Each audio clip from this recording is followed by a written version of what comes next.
Go Figure TV. Revolutionary salute. Revolutionary salute.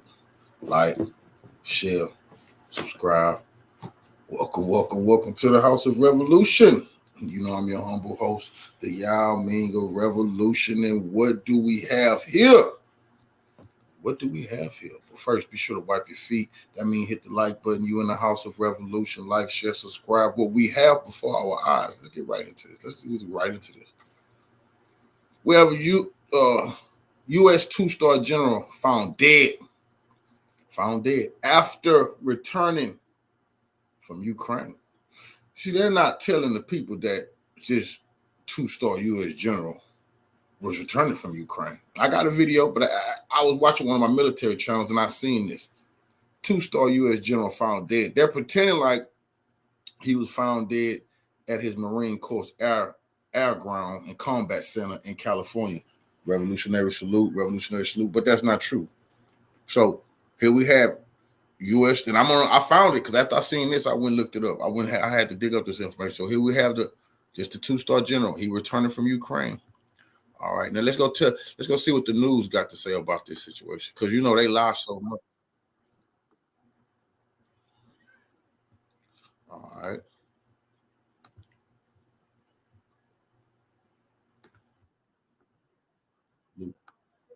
Hotel Center. All right, shoot. Hold on, y'all. Let's go ahead. Hold on.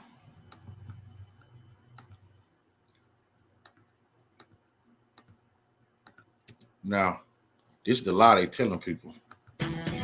And new details into the confirmed death of a retired Major General at the 29 Palms Marine Corps training base. We know now that 59-year-old William Mullen here died last month on the 29 Palms base. The Naval Criminal Investigation Services confirmed to News Channel 3 that there is an investigation underway into his death.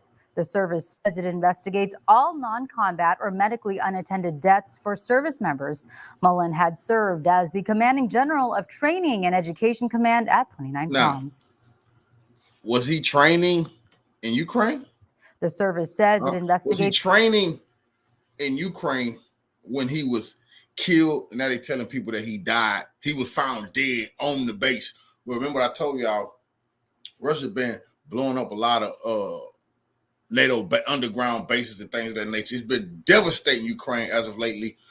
All over NATO, France, Germany, Belgium, Poland. This what we see right here is going on their news.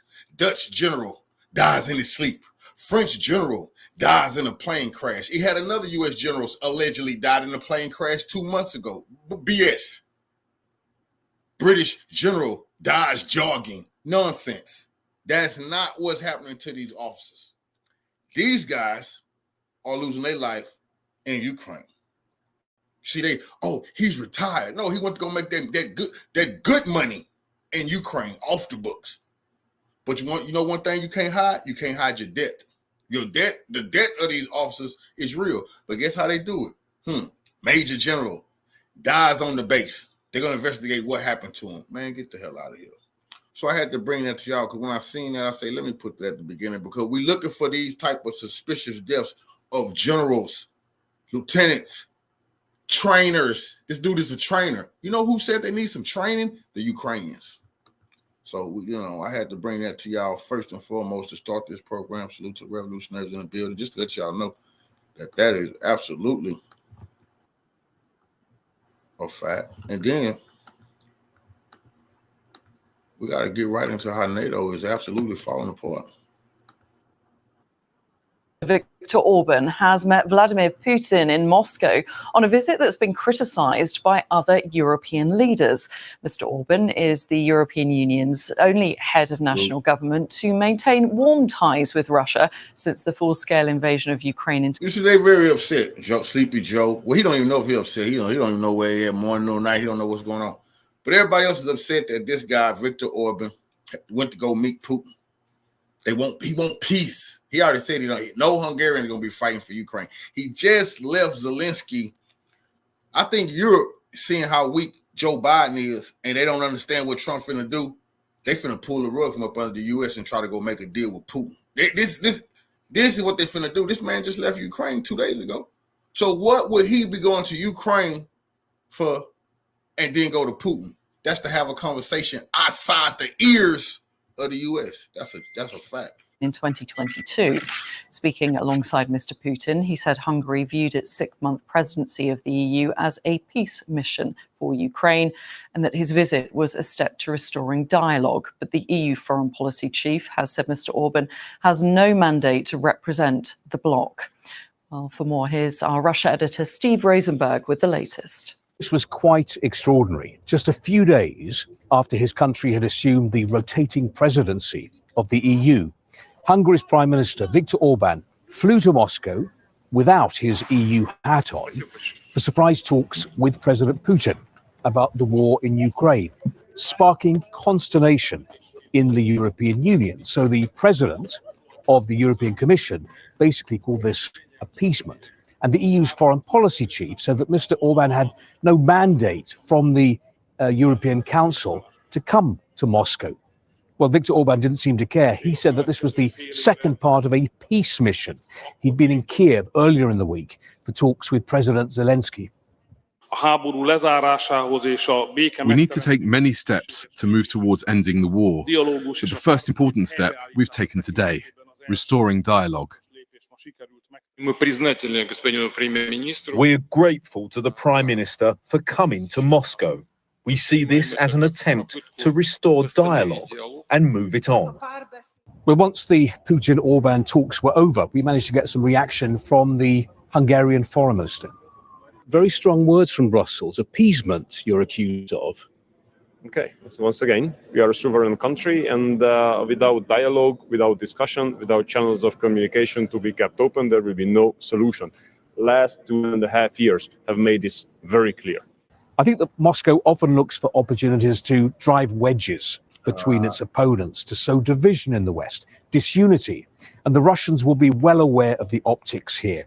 The leader of a European country flying to Moscow, holding talks with President Putin at a time when much of the West has been trying to isolate Russia because of the war in Ukraine. Which is impossible. You can't isolate Russia. Russia's isolating them.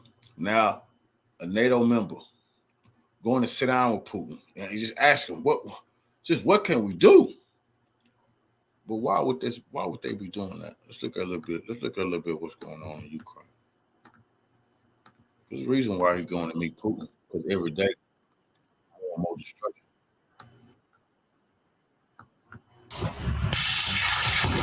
They found out that the U.S. weapon system is stronger than the Russian weapon system. That's why they want to go meet Putin. That's a fact. Outside the U.S.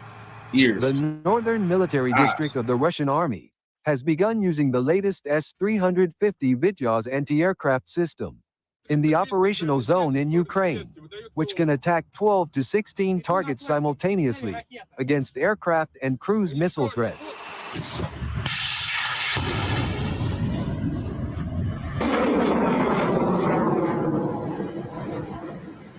The Russian Ministry of Defense showed a video on July 4, 2024, showing the work of S-350 Vityaz air defense system in real combat, repelling enemy attacks in Donetsk direction. S-350 Revolutionary salute to our brother Johnny for the donation to the War Church. Revolution is way of life. I appreciate the love, family. Salute. The Vityaz system is Russian leading mobile air defense system. It is distinguished by a high degree of control automation, element autonomy, and is equipped with advanced radar and communications technologies. However, the attack is carried out at close range, which makes it possible to stop the pack in one attack, up to a distance of about 90 kilometers.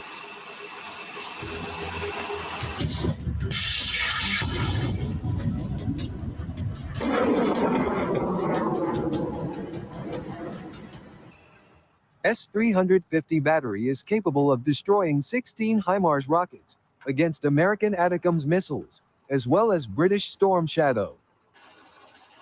The principle of S-350 salvo is the same as MLRS.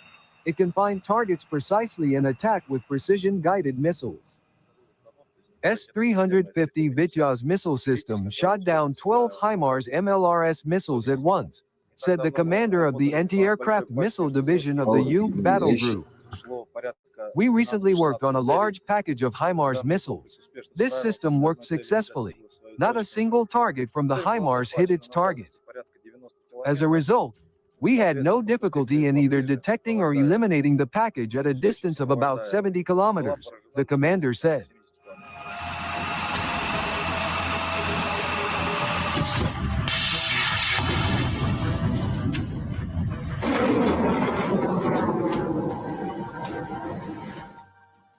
S-350 Vityaz system offers a series of advantages over other systems. Excellent mobility and maneuverability, and the ability to navigate difficult terrain and withstand adverse weather conditions. See, all these type of weapon systems is getting shipped to Venezuela, Cuba, Niger, Burkina Faso, Mali. I'm going to show you that. And I'm going to show you a video where I told you Putin was arming Venezuela and Cuba. Remember, Cuba fought with the Africans before. Don't ever forget who helped liberate Africa in war. Fidel Castro and them. Well, they're up to the same revolutionary principles right now today. Faster setup along firing positions, and the Vityaz autonomous power has effectively eliminated many targets, including ATACMS missiles, enemy UAVs, and even aircraft-type drones.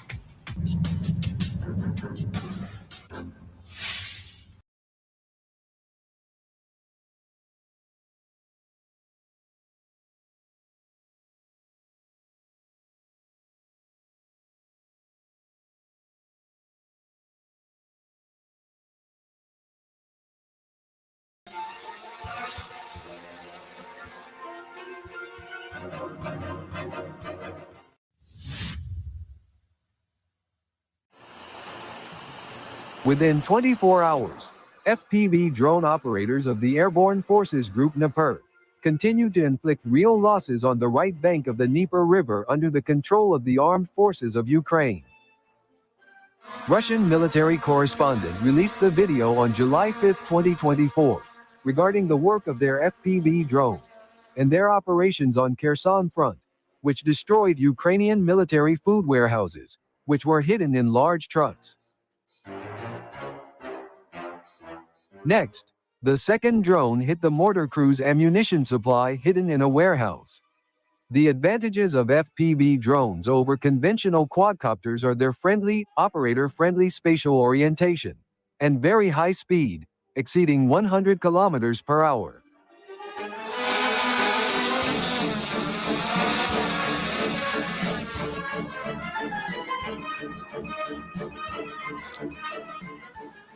In addition, drone operators from the ranks of the airborne forces at night discovered Ukrainian sabotage and reconnaissance groups heading towards the left bank of the Dnieper.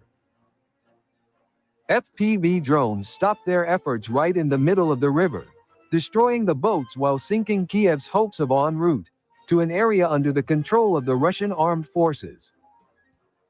FPV drone is difficult to detect and intercept, and very easy to maneuver. This allows Russian Dnieper group of forces to effectively destroy moving enemy targets, manpower in dugouts and special shelters, as well as another targets, such as vehicles.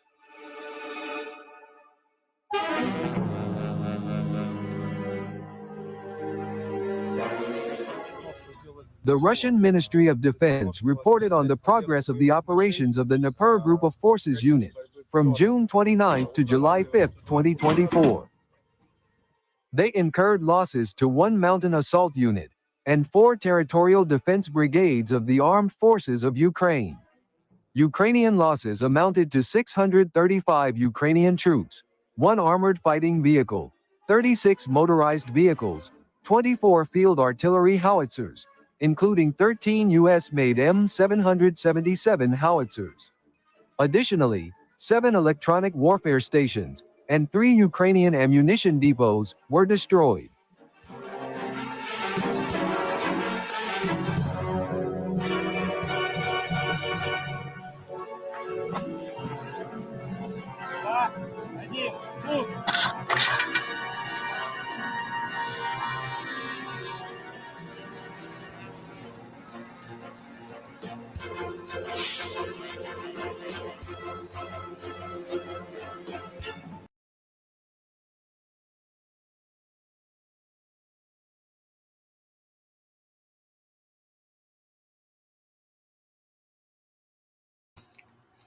Now we're gonna come back to Ukraine, but now we're gonna go globally with the revolution on what Putin is doing to destroy NATO. He's not playing with them. They don't have to fight all over the globe now. And now his revolutionary allies gonna have advanced weapons, something the U.S. and NATO never had to deal with when they were fighting in Africa or fighting in the Middle East. Well, that's Russia aims to replace. What happens when Russia aids a group that controls the entire Red Sea? It's a strategic move, yet one fraught with threats from the West. Recently, Russia announced its willingness to provide anti-ship cruise missiles to the Yemeni Houthis after relations between the U.S. and the Houthis became strained. By supporting the Houthis, Russia aims to replace Western influence in the Red Sea. This support could be the quickest way to achieve that goal. However, the question remains, can Russia withstand the repercussions of this bold strategy? Let's find out. Recent geopolitical developments have highlighted Russian President Vladimir Putin's intentions to provide the Yemeni Houthis with anti-ship cruise missiles. This move, burdened with strategic implications, raises the question, why does Putin want to arm the Houthis with such powerful weaponry? The answer to why lies in understanding who Yemeni Houthis are. The Yemeni Houthis have emerged as a formidable force in the protracted conflict in Yemen, wielding significant influence over vast swaths of the country. This group, officially known as Ansar Allah, holds a strategic position along the Red Sea, one of the world's most crucial maritime routes, through which a substantial portion of global oil trade passes. Their control over this region grants them considerable geopolitical leverage, impacting not only regional but also international dynamics. Historically, the Houthis, rooted in the Zaidi Shia sect, have engaged in numerous conflicts, often marked by their resistance against marginalization and external interference. Their struggle can be traced back to their opposition to the Yemeni government, which they accuse of corruption and inequity. Over the years, their insurgency has evolved, gaining momentum and territorial control, especially following the Arab Spring in 2011, which plunged Yemen into deeper turmoil. A significant aspect of the Houthi conflict is their adversarial relationship with Saudi Arabia and its coalition allies. Saudi Arabia views the Houthis as an Iranian proxy, threatening its southern border and regional hegemony. Consequently, Riyadh has led a military coalition since 2015, launching extensive airstrikes and imposing blockades aimed at weakening the Houthi grip on Yemen. Despite these efforts, the Houthis have demonstrated remarkable resilience, maintaining control over key regions, including the capital, Sana'a. The Houthi-Saudi conflict is emblematic of the broader proxy war between Iran and Saudi Arabia, where Yemen has become a battleground for influence. The humanitarian toll has been devastating, with widespread famine, disease, and displacement affecting millions of Yemenis. As the conflict persists, the Houthis remain a pivotal player, their actions and alliances continually reshaping the landscape of Yemen and the wider Middle East. The resolution of this conflict is not only critical for Yemen's future, but also for the stability of the region and the security of global maritime trade routes. So, this was a background of who Houthis are. Now the question arises, why does Russia want to provide them with powerful weapons?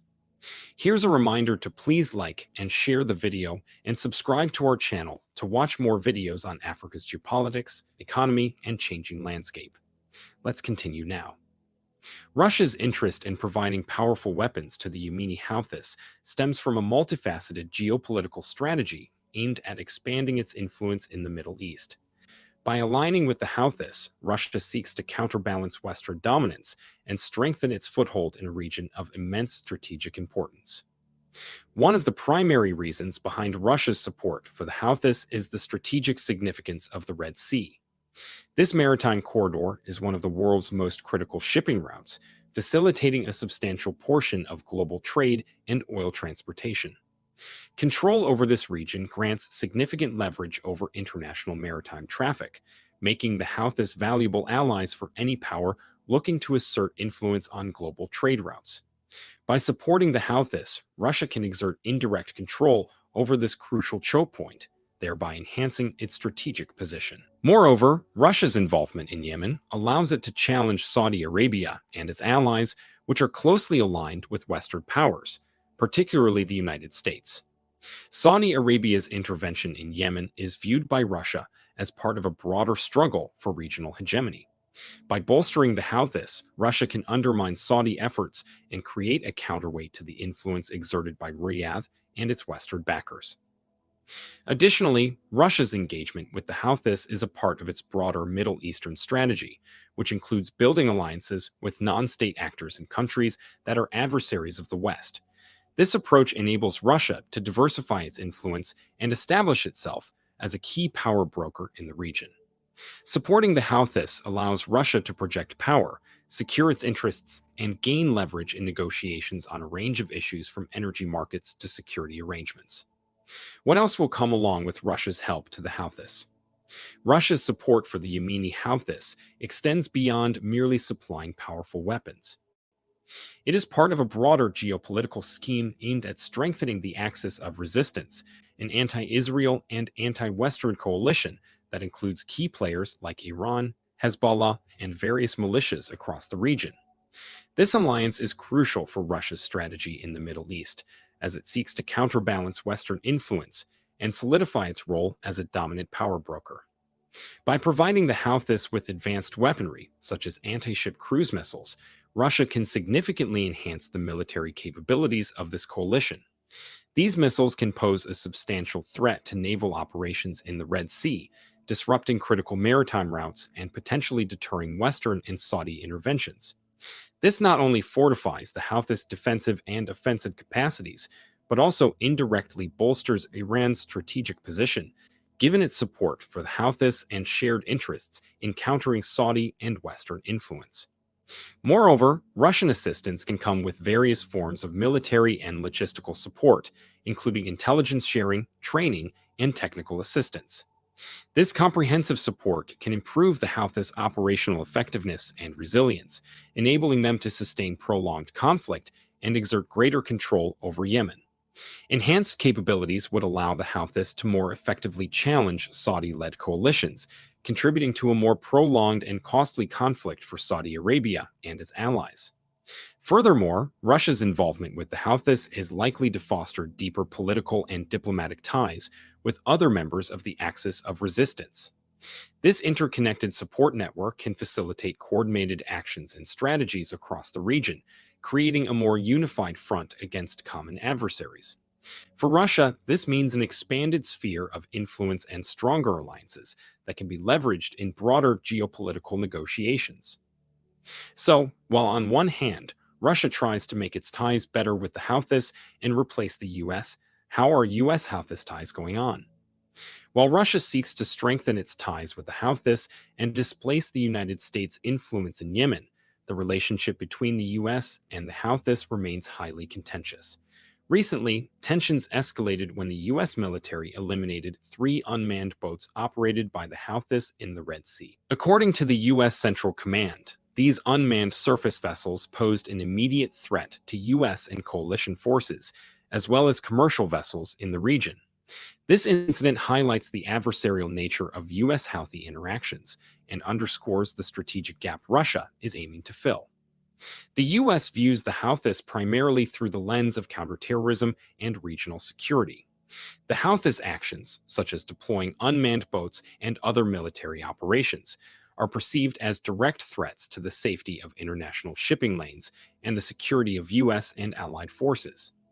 The US military's proactive measures to neutralize these threats reflect a commitment to maintain freedom of navigation and protecting maritime commerce, vital for global trade. Conversely, the Houthis see the US as a primary supporter of Saudi Arabia, their main adversary in the Yemen conflict. US military aid, intelligence, and logistical support to the Saudi-led coalition have significantly influenced the Houthis' strategic calculus, fostering deep animosity. This antagonistic relationship provides a fertile ground for Russia to step in and offer support to the Houthis, presenting itself as an alternative ally. Russia's engagement with the Houthis capitalizes on this friction, aiming to replace Western influence with its own. By supplying advanced weaponry and support, Russia can ingratiate itself with the Houthis, filling the strategic vacuum left by deteriorating US-Houthi relations. This not only enhances Russia's geopolitical leverage, but also aligns with its broader strategy of undermining US influence in the Middle East. Summing this up, Russia's long-term goals in the Middle East involve countering Western influence and securing strategic alliances.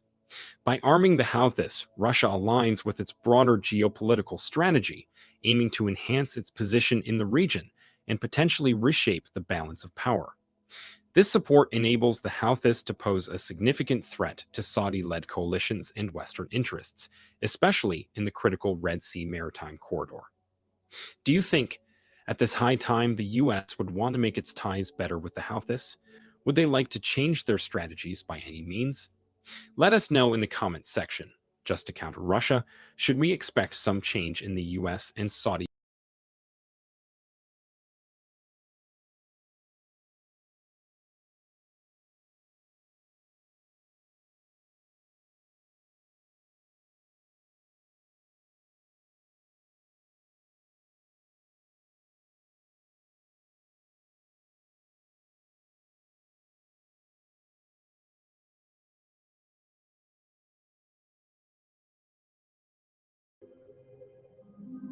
Ladies and gentlemen, this is Intervlog.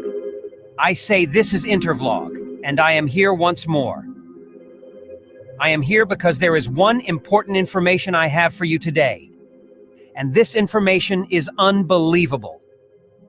I said it is unbelievable, because this is the first time something like this is happening in Africa.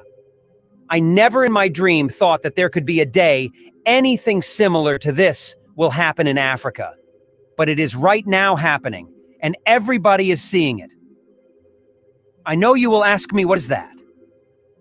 Well, it is about Burkina Faso. There is something that is going on in Burkina Faso, and that thing started from February 8th, 2024. And you would ask me, what is that? Well, before I explain what it is, let me remind you one thing, because this, my illustration, is going to help you as we proceed. If you have been following Russia and American Cold War, or Russia against the world, you would know that there is a part of America known as South America, who always supported Russia. Right from day one, they had always supported Russia, up to today. And the major countries that have supported Russia in the South America are Cuba, Venezuela, and Argentina. And the biggest names of the leaders of those countries that have supported Russia are Fidel Castro, Hugo Chavez, and Che Guevara. These three people were known as warlords. They are no more alive today, but their footprint are still showing itself in any political movement in South America till today. And you would ask me, what does this have to do with what is happening in Burkina Faso? Well, just on 2nd of July 2024, after some Western country had given Burkina Faso, Mali, and Niger sanction, Venezuela president, known as Nicolás Maduro, sent a delegate to Burkina Faso. And the delegate met with Ibrahim Traoré. And that delegate told Ibrahim Traoré that South America entirely is backing him. D'introduire son Excellence Monsieur Elio Francisco Colmenares Goyo. J'ai l'honneur de vous présenter la lettre d'appel de son Excellence Monsieur Nicolás Maduro Moros, Président de la République Bolivariana. That there is no problem. They are ready militarily and economically. But this did not start today. Their relationship started on February 8th, 2024. On that February 8th was immediately after Ibrahim Traoré chased France away from Burkina Faso. The first country that invited Ibrahim Traoré was President Nicolás Maduro of Venezuela. He invited him, and the foreign minister of Burkina Faso was sent to Venezuela. Venezuela and Burkina Faso signed 20 cooperation agreements. During the visit to Caracas by a delegation from Burkina Faso headed by Foreign Minister Jean-Marie Traoré, 20 agreements were signed in various sectors. The first joint commission between the two nations saw them forge partnerships in aeronautics, agriculture, civil protection, culture, sports, oil, education, university education, science, and technology. Cooperation ties were strengthened in various strategic areas for the development of both nations, stated Venezuela's Minister for Foreign Affairs, Ivan Gil, during the signing ceremony held Wednesday, February 7th at the Casa Amarilla, headquarters of the Venezuelan Foreign Service. The agreements, explained the Venezuelan foreign minister, were signed in a fruitful and successful manner. Minister Gil reiterated on behalf of President Nicolas Maduro Venezuela's willingness to continue strengthening ties of friendship with Burkina Faso and all African countries. On behalf of President Nicolas Maduro, we express our desire to continue strengthening the ties of friendship with Burkina Faso and with all the brother countries of Africa within the framework of South-South cooperation, a path of hope that unites us in the search for a joint and equitable development, wrote the minister in a statement. We have been discussing everything that has to do with cooperation in multilateral matters in our action within United Nations bodies and international organizations, Gil said at the press conference. It should be noted that this Tuesday, a memorandum of understanding was signed for oil cooperation between both countries, as well as another in the agricultural area.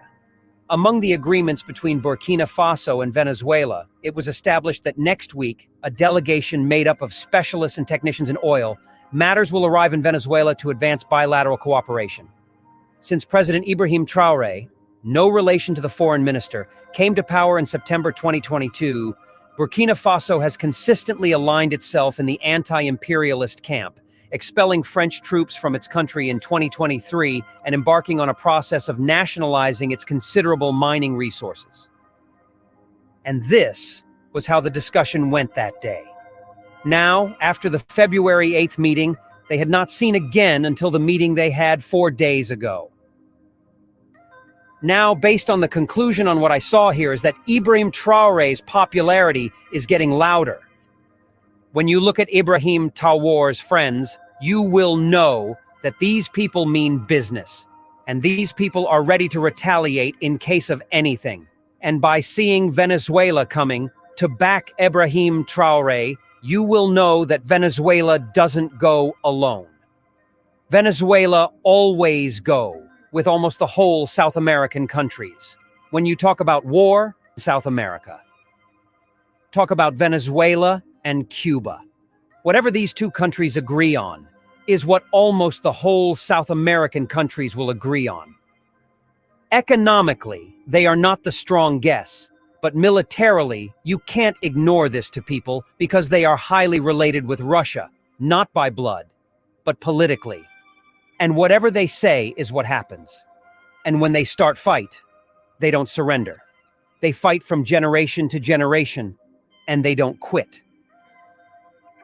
There is something happening that we have not really found out what it is, but we can only gaze.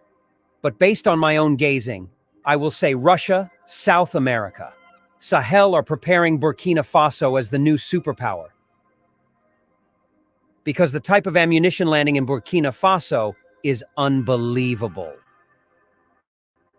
And anything against the West, this Russia, Venezuela, and Cuba, and mostly the South American countries, always back that thing, and they are ready to back Burkina Faso. After hearing about the support Ibrahim Traoré got from Venezuela, do you advise Ibrahim Traoré to join Venezuela, Cuba, and Russia, or would he return to the ECOWAS? Put it down on the comment section, because once Ibrahim Traoré enter an agreement with South American countries together with Russia, I do not see him coming back to the ECOWAS again, because the ECOWAS countries are against Russia and South America as well. The ECOWAS are with America and France. Put down on the comment section, which way should Ibrahim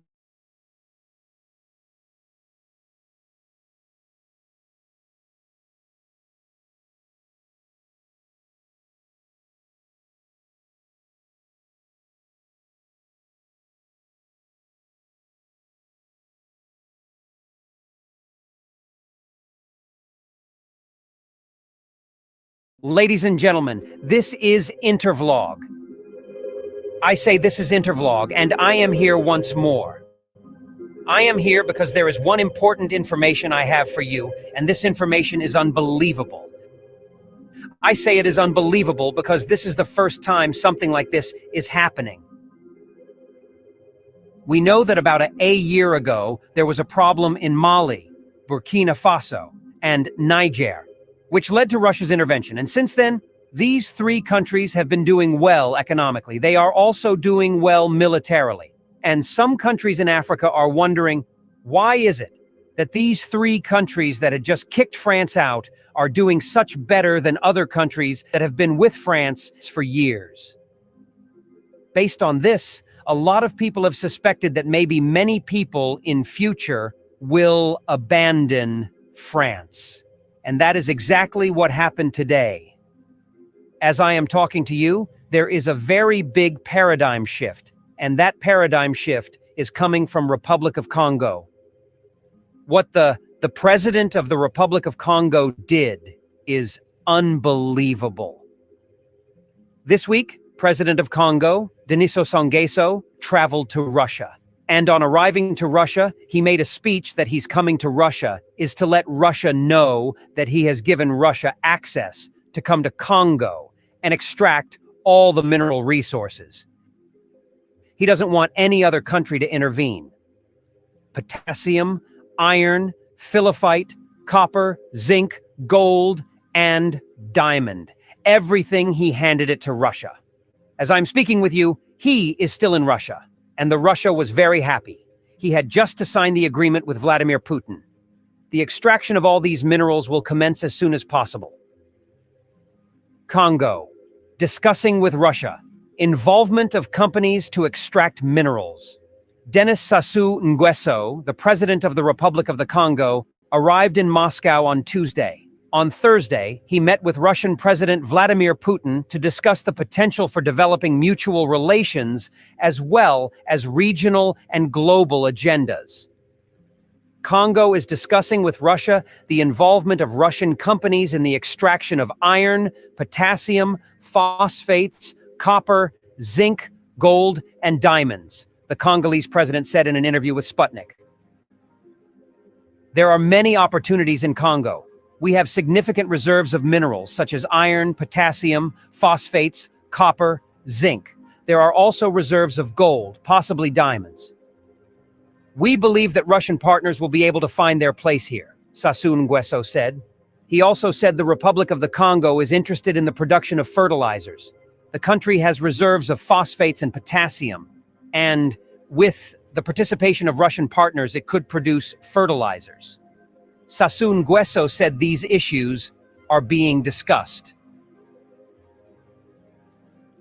He did not mention the reason he abandoned other countries who had been in Congo extracting these mineral resources. And after watching this news, I was surprised because this is the first time African countries are taking decision on their own.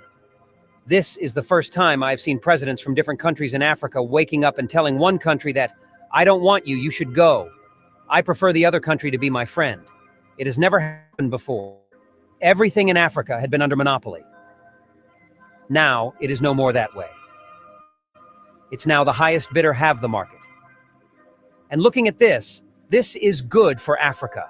Believe me, where Africa can now meet many countries, check prices, and decide which country he will invite to extract its resources. No more depending on one country or two countries. No. Whoever does it better and cheaper, let him do the job. This is a very, very good information, because this one is not a problem of fighting, is not a problem of misunderstanding. Congo does not have a problem with anybody. But maybe he had just seen the price that Russia is charging to extract mineral resources in Burkina Faso, Mali, and Niger. Then he decided to cue in. If Russia charges less, and somehow with the same material, the same sales, the same product, what should you depend on country that will charge you higher? This is business, and I love it this way. Let there be competition, and let the competition continues.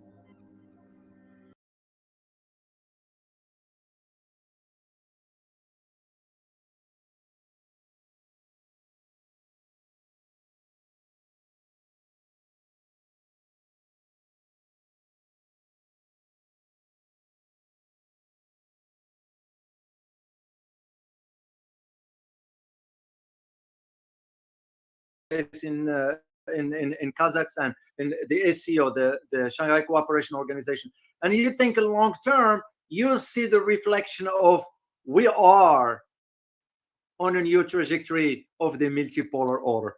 There is no other way of looking at it. So anyway, I am very excited because it falls within my area of academia, dealing with international security and so forth. And this to me really the good sort of indication as to where the world is headed towards. And I would like to share with you my own analysis and assessments, and of course get your feedback on everything. So before I'll do this, let me say hi to some of you. And I haven't been on the air for a while, except last night I was on the air, and I'll share this with you. Abdul Fal, peace be with all. Thank you very much. You to you, super hello to you as well. Willie Holman, Brianna, Olivia, hi Dr. David, hello to you. By the way, guys, just to give you a heads up, this is nothing. Usually when you use the term doctor, you use it with the last name. If you want to use just the first name, just use the first name. You don't call it Dr. David, because anytime you use the title doctor, you use with the last name. This is just FYI, guys. Willie Holman, as always. I'll be back. Dr. O, I saw the live cast of multiple guests hosted by Warwick Powell, in which you participated. Can you tell me if there is? Well, you are indeed. You are right. Let me share a picture with you guys here. It was a panel yesterday, and I was invited to with a panel of guests. We were about, I think, 9, 2, 4, 6, 8, about 12 or 10, whatever that is.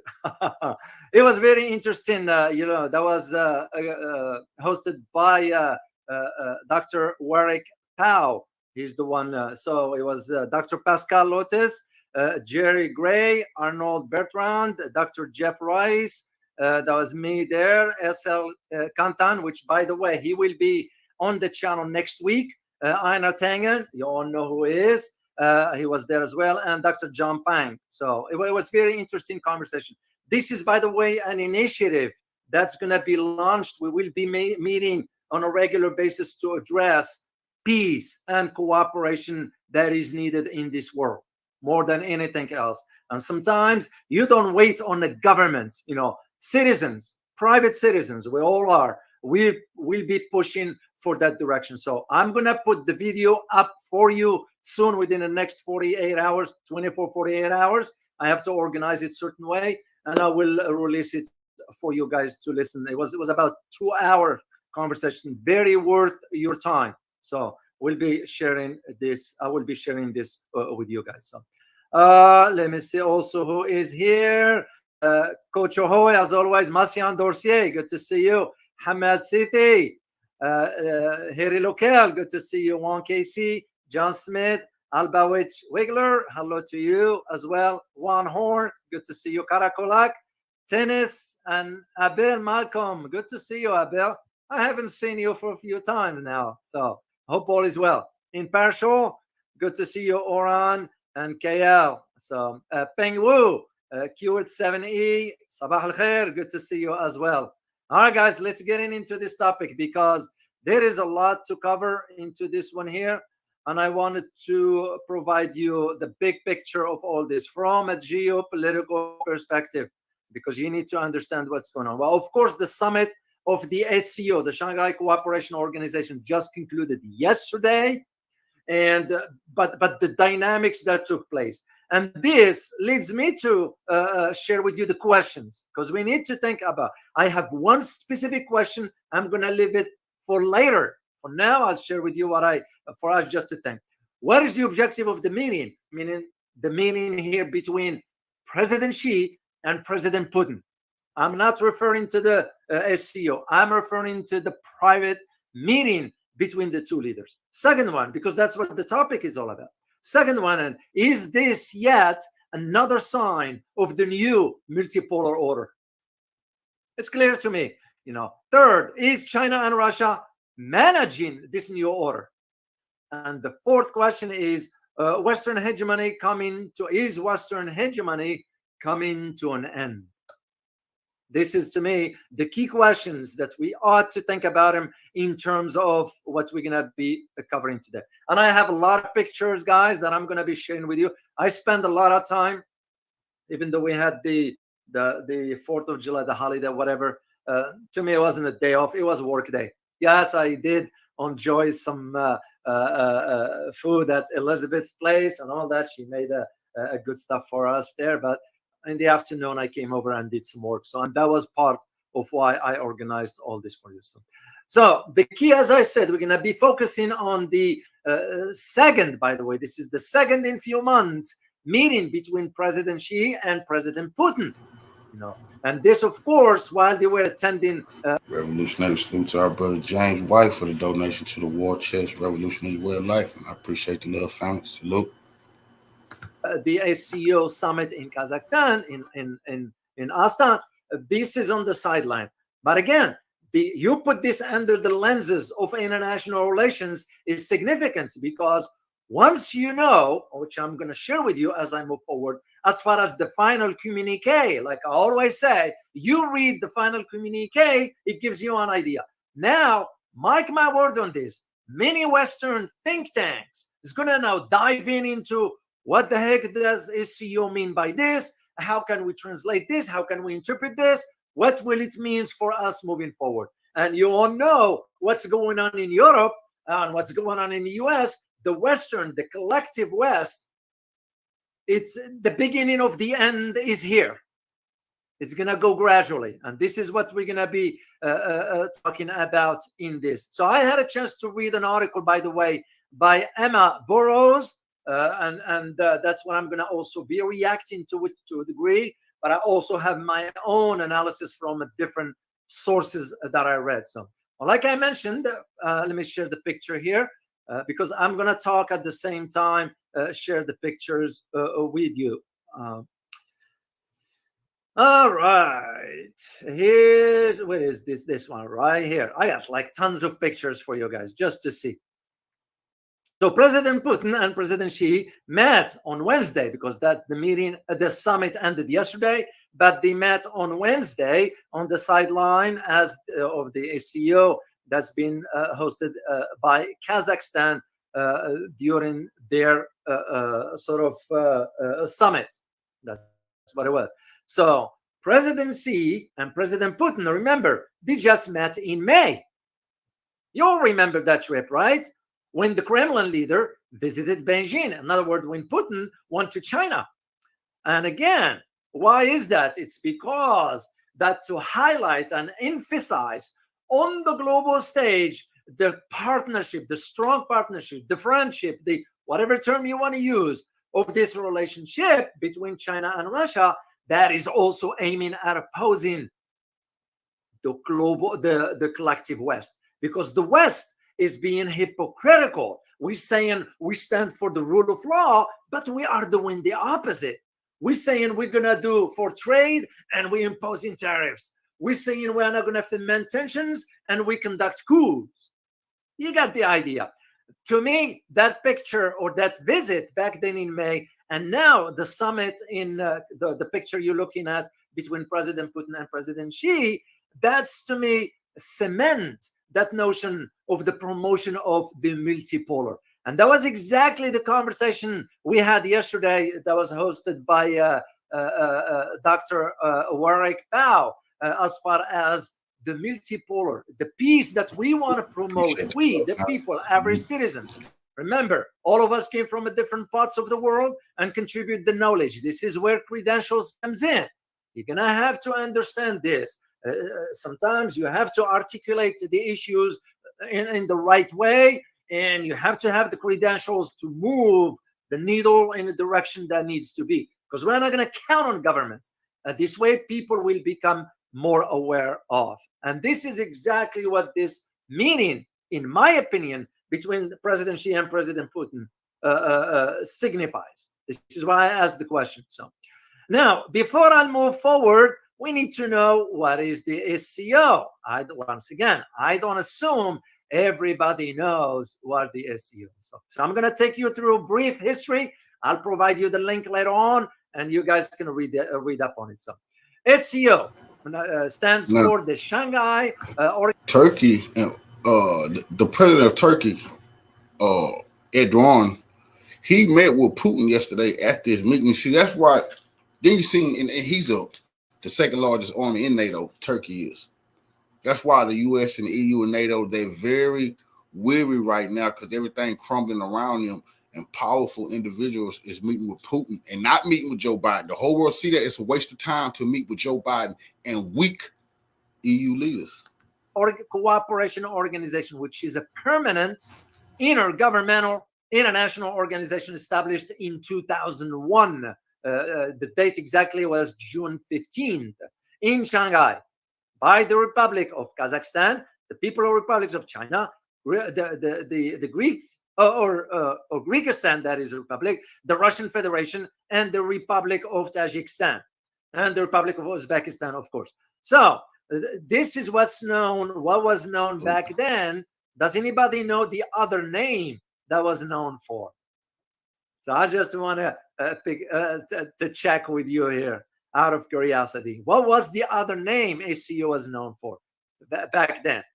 Because it has a predecessor, which was the mechanism of what was called back then. It was well known. Let me see if you guys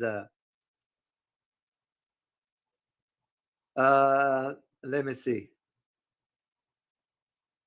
I know it takes flower power now. East Bengal. No, it was called the Shanghai Pact. You're getting closer, tennis. You're getting closer. It was known as the Shanghai Five. The Shanghai Five. That's what it was known. So in 2002, the charter of the Shanghai Cooperation was signed at the meeting of the Council of Head of States. Remember, there are two: the head of states and the head of ministers. And this one in 2002 was signed in St. Petersburg in Russia. And that entered into force in 2003. This is why SCO now, this is where you need to understand what significance a summit like this between Putin, President Putin, and President Xi within the context of the SCO. Is SCO now moving in a new direction? And we're going to talk as we move forward. And this is, as I said, entered into effect in 2003. So it is a statute that stipulates the goals, the principles, the structure, and other areas. One thing I couldn't find, and I digged through, I couldn't find the mechanism by which, if SCO wants to expel a country, the same thing I couldn't find for BRICS. And I need to find out. If anybody knows, please send a reference or tell me where to find it. I am still looking for, because I believe it has to be a mechanism by which, if a country doesn't sort of play by the rules or go along with the team, it needs to be out. And I don't shy away from saying this, referring to India in BRICS and SCO, and referring to Philippines in ASEAN. Now, Singapore, I'm starting to think about it as well. So here are the goals of the SCO, because you need to know. One is to strengthen the mutual trust. And by the way, guys, what I'm going to be sharing with you has significance. Just listen carefully. Mutual trust, friendship, good neighborliness between member states. Two, encourage effective cooperation between member states in areas like politics, trade, economy, science, technology, culture, education, energy, transport, tourism, and environmental protection. And the third one is to ensure, and this is the key, and I am going to provide you my own analysis why I find this summit between the Russian president and the Chinese president of significance. The third one is to jointly ensure and maintain peace, security, and stability in the region. And the last one is to promote new, fair, democratic, and rational international political and economic international order. And I'm not going to go through the whole thing, because I'm going to provide you the link to all this. I just want to give you an idea what SCO stands for. And also the reason I wanted to share this with you, because we're going to tie it when I share with you the final communique to put things in perspective for you. So now let's get into, as I said, there is the picture here of President Xi arriving. This is the Kasim Jomart Tokayev, that's the president of Kazakhstan on the left. He was President Xi was given the honorary guards. It's a protocol because it's a head of state. It's expected anyway. Now, and what's important about this time around, the summit in itself this year? Well, beside Putin and Xi, because those are key players, makes you wonder, is this the reason why Modi didn't attend? Prime Minister Modi didn't attend because he knew it will be overshadowed. Because, come on, we all know and we hear about certain media outlets inside India saying how global and superpower India is. This is nonsense. And speaking of India, next week I'm going to have S.L. Kantan, who was with me yesterday on the panel as well. We enjoyed the conversation. I'm going to have him here on the channel, and we're going to address this particular point.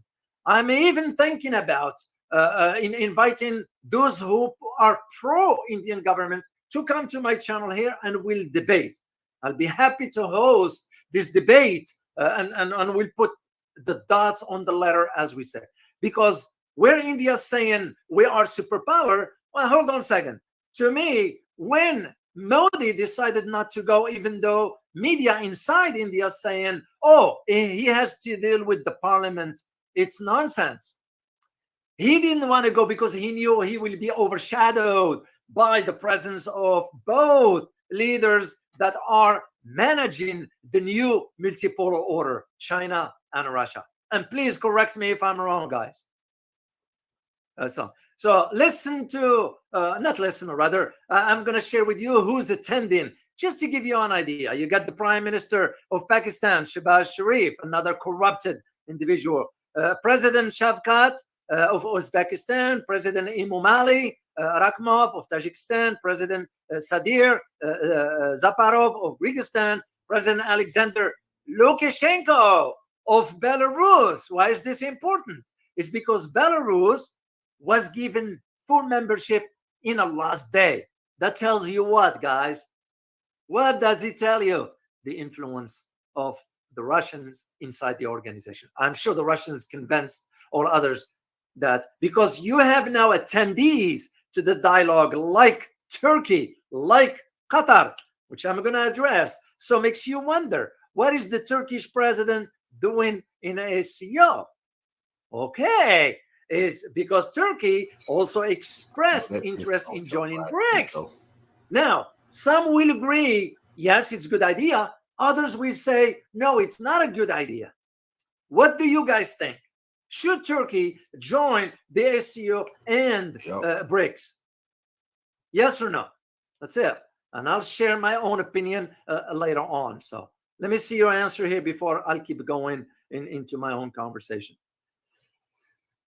And who mentioned this one here? I saw number 10.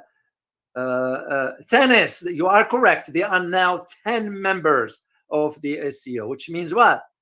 It's growing. That comes with the influence. Will it have? So, Alistair O'Kane, you said yes. John Smith, you say yes. Karakolak, you say yes. Hoshia, you say no. Khalid Elafour, you say yes. Barry, yes. KL, you say no. Eric, and you say no, thanks. CJ Yap, you say no. Hamad City, you say yes. Tennis, you say yes. So I see your point. And there are those for and against. Personally, I would say it makes more sense geopolitically if Turkey joined the two organizations. Why is this? Turkey is a NATO member, right? That's one. But it also shows you, of course, it will be that idea of how can you be playing both sides, like what India is doing with the Quad, but also being in BRICS. Okay? But in Turkey, it's a different case. Being a NATO member, but also going on the other side, it shows me personally, and again, my personal opinion, the shift of the new multipolar order, that even countries that are traditionally aligned with the West are now shifting east. It comes with risks, but this is just food for thoughts. We're going to be thinking in those terms, because with this one here, and here is the question that I was keeping. I didn't want to disclose it at the beginning. In your opinion, will SCO, the Shanghai Cooperation Summit that just took place in Astana, sort of be the end or ends the one pole equation regarding global politics? In a simple language, break it down for you. Will this recent summit end the unipolar system? Yes or no? Simple. Let me see your answer before I move forward, because those are key questions, guys. We need to think in terms, because you have to understand how, first of all, the challenges that lies ahead as far as this new multipolar. And yesterday, when I had the conversation with the panel, I was asked about the U.S. foreign policy, mainly from Washington, given my years in Washington, D.C., in the government, how do I see the U.S. moving forward and the challenges that lies ahead? And this is why I did that short, brief analysis for you in the video, and I put in the title, will the U.S. cooperate or will it resist this new? So let me see your answer, guys. Freedom Fox, yes. Parta, you say no to Turkey. Okay, I need the second question, guys. The ones I'm asking you about. Is the summit that just concluded yesterday in Astana, Kazakhstan, for the SCO marks the end of the unipolar system? That's what I need to know the answer to. Yeah, yes or no? Kaya, Francis Tango, you say no. KL, you say yes. Karakolak, you say yes. Hiri Lokel, you say yeah. Hamad Sidi, you say no. Yeah, it's one of those very, very hard to, I can't conclusively say yes or no yet. I am waiting for some other aspects, and the other aspects I'm looking for. I am looking for the upcoming summit of NATO, which will be within about 3 days, from the 9th through the 11th of this month in Washington, D.C. I am looking also for the outcome of the Venezuelan elections. I am looking also at the Vietnam and Cambodia's decisions regarding some political initiatives that's going to be taking place. And I'm also looking at what's going to be happening with Japan and South Korea and NATO before I reach this conclusion. However, we can still get ahead and ask the question. So I am also looking at the outcome of the Iranian elections, because it's very important. Of course, the European elections, which we all know what took place in France, and now England, which UK, by the way, is already in the drain. UK is going down the toilet. Straightforward. Not only is bankrupt and corrupted, it's the Conservatives, by the way, is no different than the Labour Party. Two faces of the same coin.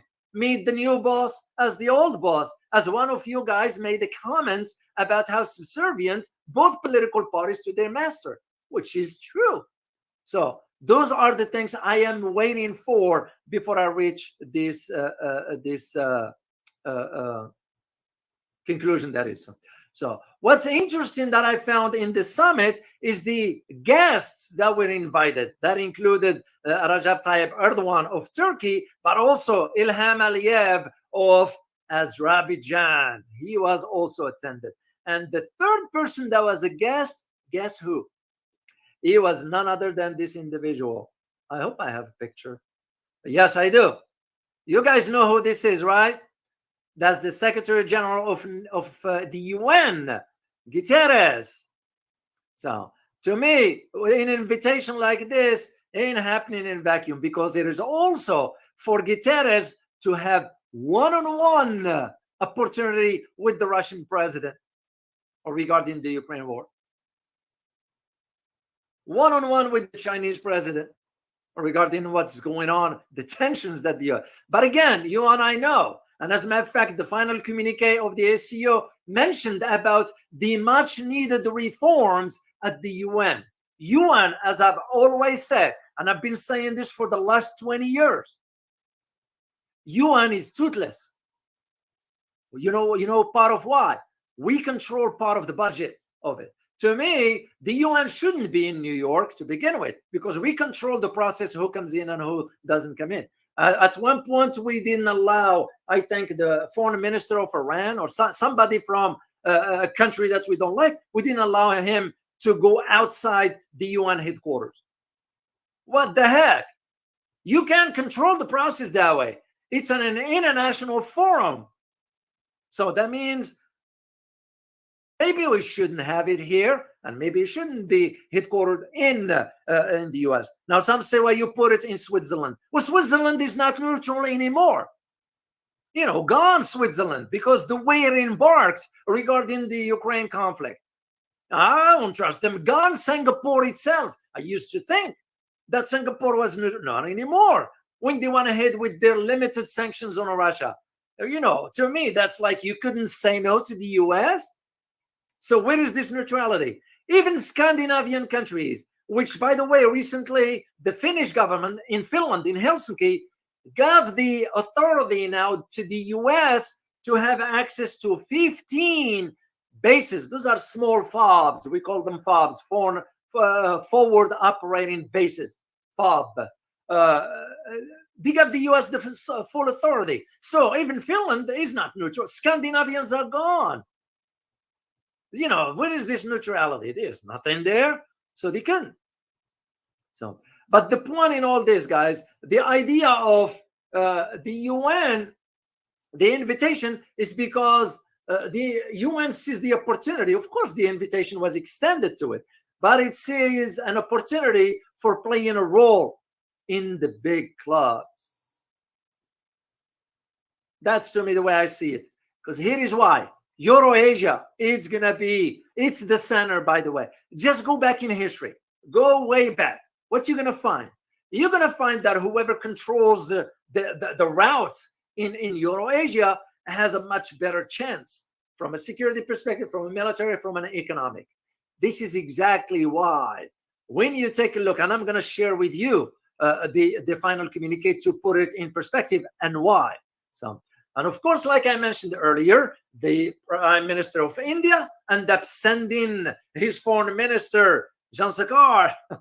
I bet you this, guys. Modi, Prime Minister Modi, didn't want to attend because he knew he will be overshadowed. That is the only reason. So when the media inside New Delhi saying, well, he's busy with parliament, it's nonsense. So is the Chinese president, is busy with his domestic stuff. So is the Russian president. So is. You got the idea. So I just don't buy the argument. This is why I just don't buy it. I don't buy that argument. Now, what I found very, very interesting also is the idea that I already shared this picture with you. This one right here, the Turkish president and the Russian president.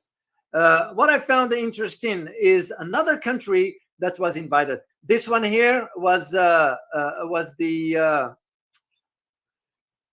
this is a shot from behind of President Xi and President Tokayev.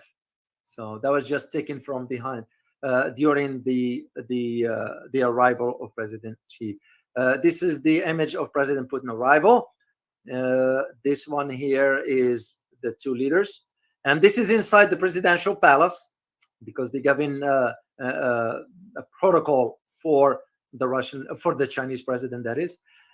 And as I mentioned earlier, Lukashenko, now Belarus, is a full member of the SCO. This is the foreign minister of Kazakhstan. I have one particular picture I need to share with you, and I'm looking for it right here. This is inside the presidential palace. Oh, it's right here. This is the Emir of Qatar, who was also extended an invitation. Okay. Now, we ought to think in terms of why will the Qatari Emir will be extended an invitation? It's very, very important. It's because you have to think in terms of energy. Why is this important? Because when you think about Eurasia, okay, Eurasia, the amount of energy that exists there, to my knowledge, a few years ago, when I was still in Washington, it was reported that at that time there were some reports, but they were kept. I don't use the term classified. It was just sensitive. When you have an information that is sensitive, it's going to be shared only on a base to on a no basis. If you need to know, you will be shared that information. If you don't, you won't. So it wasn't classified. What it was about the massive amount of oil in Kazakhstan. And to some that I found out back then, that the amount of oil that exists in that part of the world can outweigh the one in West Asia or Middle East, that is. Second thing, you have to think about the BRI. Where does the BRI go?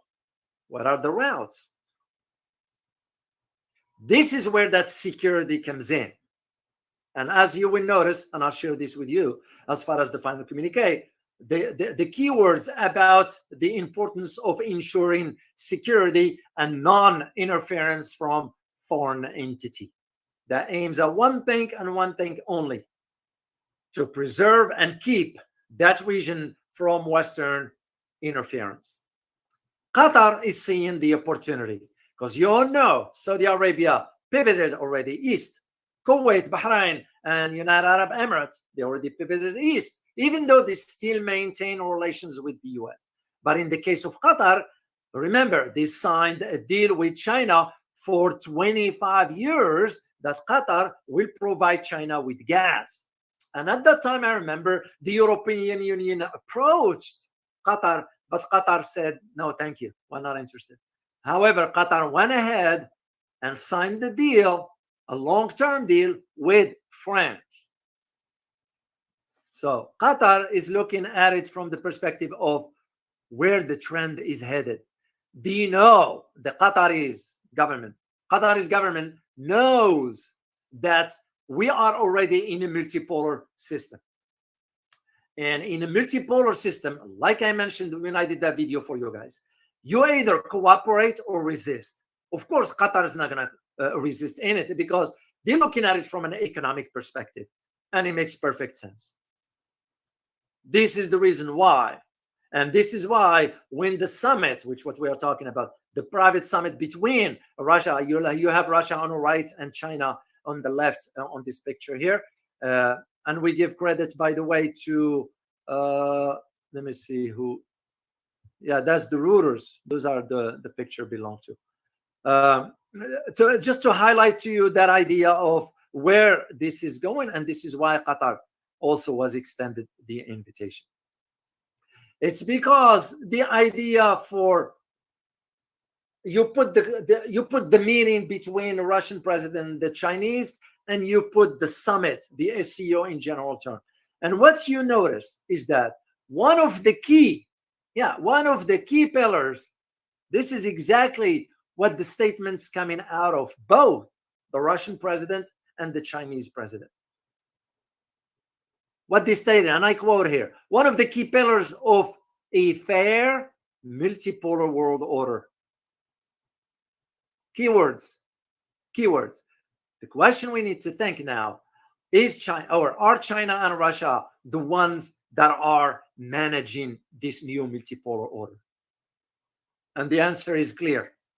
The answer is clear. Of course, both countries, Russia and China, they already have intentions with the US. For no reason. I still don't get it. Why do we have this massive dislike towards those two countries? Why? It's because we do not want them to get closer. That's one. Second, we do not want them to succeed economically. And third, we do not want them to influence the global order in a way that will not keep the US dominance. But that era has come to an end. I wish Washington insiders understand the world has changed and we need to change with it. That becomes the only option left, is this cooperation. It's because if we think, we, the Americans, and when I say we, I'm referring to the damn government, that think that they can bully other countries, we are military might, whatever. No, it's not going to cut it. It's not going to cut it. So, and this is one of the keys that I need you to understand, because for both, the SCO paved the way for those two countries, Russia and China, to project this massive influence on the global world. But here is the thing: this influence is not meant to dominate, control, or sanction other countries. It's meant to create an environment where other countries prosper, where be fairness and justice for all. That is what it's aimed at. And of course, when you pave the way for communication between, I looked at it yesterday, guys, with that panel, and I'm going to release the video for you soon. It was incredible to meet with those, and they all are, well-educated individuals, savvy, and they have an understanding of what's going on the global stage. And to me, was the key point to all this, beside the conversation, was how all of us from different parts of the world, you're looking at a different time zones, where for one particular objective, and that objective is to promote and push for this concept of cooperation, because it's much needed now more than ever. And the same arguments I can make about the SCO moving forward, and because they have to play a role on the global stage. You can't stay in the shadow anymore. The same apply to BRICS, the same apply to ASEAN, the same apply to RCEP, the Regional Economic Comprehensive Partnership. So that's, to me, because you're looking now at the global south, the entire looking at what's next. And like I said last time, the new multipolar order is going to be guided by economic blocks, not ideology. It's because we are realizing this so-called democracy ain't working for everybody, ain't working for Americans right here. I mean, financially, people are struggling. Look at Britain, look at Germany, look at France, Spain, Italy. You got the idea. And we're now seeing where the prosperity in Asia, we are going to be moving NATO all the way down there. What the heck for? So, and this is why the idea of, if you notice, a few months ago, the U.S. Secretary of State, the incompetent Tony Blinken, went over to Kazakhstan. So, and guess who also went to Kazakhstan? David Cameron, the Foreign Secretary of England. Incompetent. Britain, it's gone. It's not a laughing matter. It's because they want to hold on to this dominance that they once had some 200 years ago or so. The world has changed, and they need to change with it. Britain is useless, in my opinion. What does Britain contribute to the world? Tell me, guys, and correct me if I'm wrong. Tell me, what does the Britain, or the US for that matter, contribute to the world right now? We are fomenting more tensions that we are cooperating. We're creating destabilized systems instead of saying, you know what, how can we cooperate? A win-win for everybody.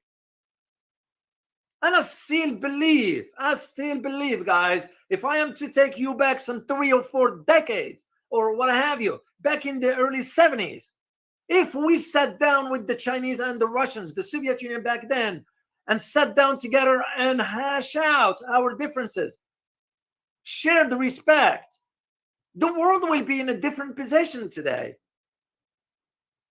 But of course, we choose not to.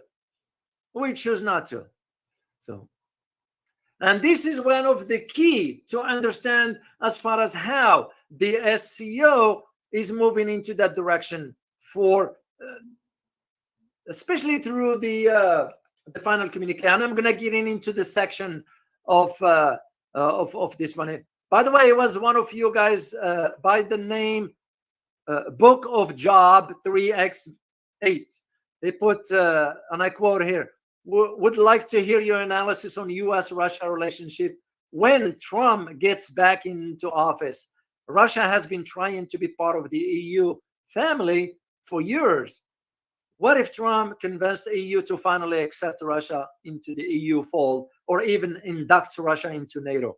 What will it mean for China? No. That era is gone. That was right after the fall of the Soviet Union, when the Russians were willing to go that route. Not anymore. The world has changed. So to me, I say briefly, and answer this one here, and I get back to the analysis, is that Russia now will never, ever trust the West again, ever. So is China. They won't trust. They won't trust the West because we don't hold, like the saying goes, watch what, not the saying, but it was Marcus Aurelius. You all know who he is, right? Emperor, who said, watch what a man does, not what he says. Your word is your bond. And in international relations, the same concept applies, except on a different level. So we don't hold our end of the bargain. What makes you think that other countries are going to trust us? No, that era is gone. And this is how I say. So when Trump comes in, if he wins, we done. We done. You're going to admit Trump is no politician. Trump is no statesman. Trump is a showman. No more, no less. You only have options between these two incompetent individuals. Is this what democracy producing? I'll say. You tell me in a country like mine here, there are no smart people? It's the system that is corrupted. So. Now, I'm going to talk to you briefly about the final communique. The summit, which was adopted, as I said, the final communique, and it's calling for one key word, and I'm going to share it word for word. It's calling for global unity for justice, harmony, and development. It's a straightforward. And this, by the way, I read it in a foreign language, not even in English. I had to translate it. So, and that shows me right there that SCO now is stepping to the next level. Now, remember, there will always be that weak link that exists in every organization, not just this one. In every organization, there is that weak link. And to me, it has always been the concern, is that weak link is what's going to limit the progress of whatever direction the organization wants to go. So, and this, by the way, these words used in this final communique, global unity for justice, harmony, global unity for just peace, harmony, and development initiative, those are set in SCO's intentions when they were established. And there is a reason also. As a geopolitical analyst, I am looking at it from in terms of international security. You know why? It's because this is an indication, a hint, if you will, for other countries to consider joining the SCO. Because if it gets bigger, gets stronger, united, NATO, EU, whatever, G7, it become irrelevant over time, of course, not tomorrow.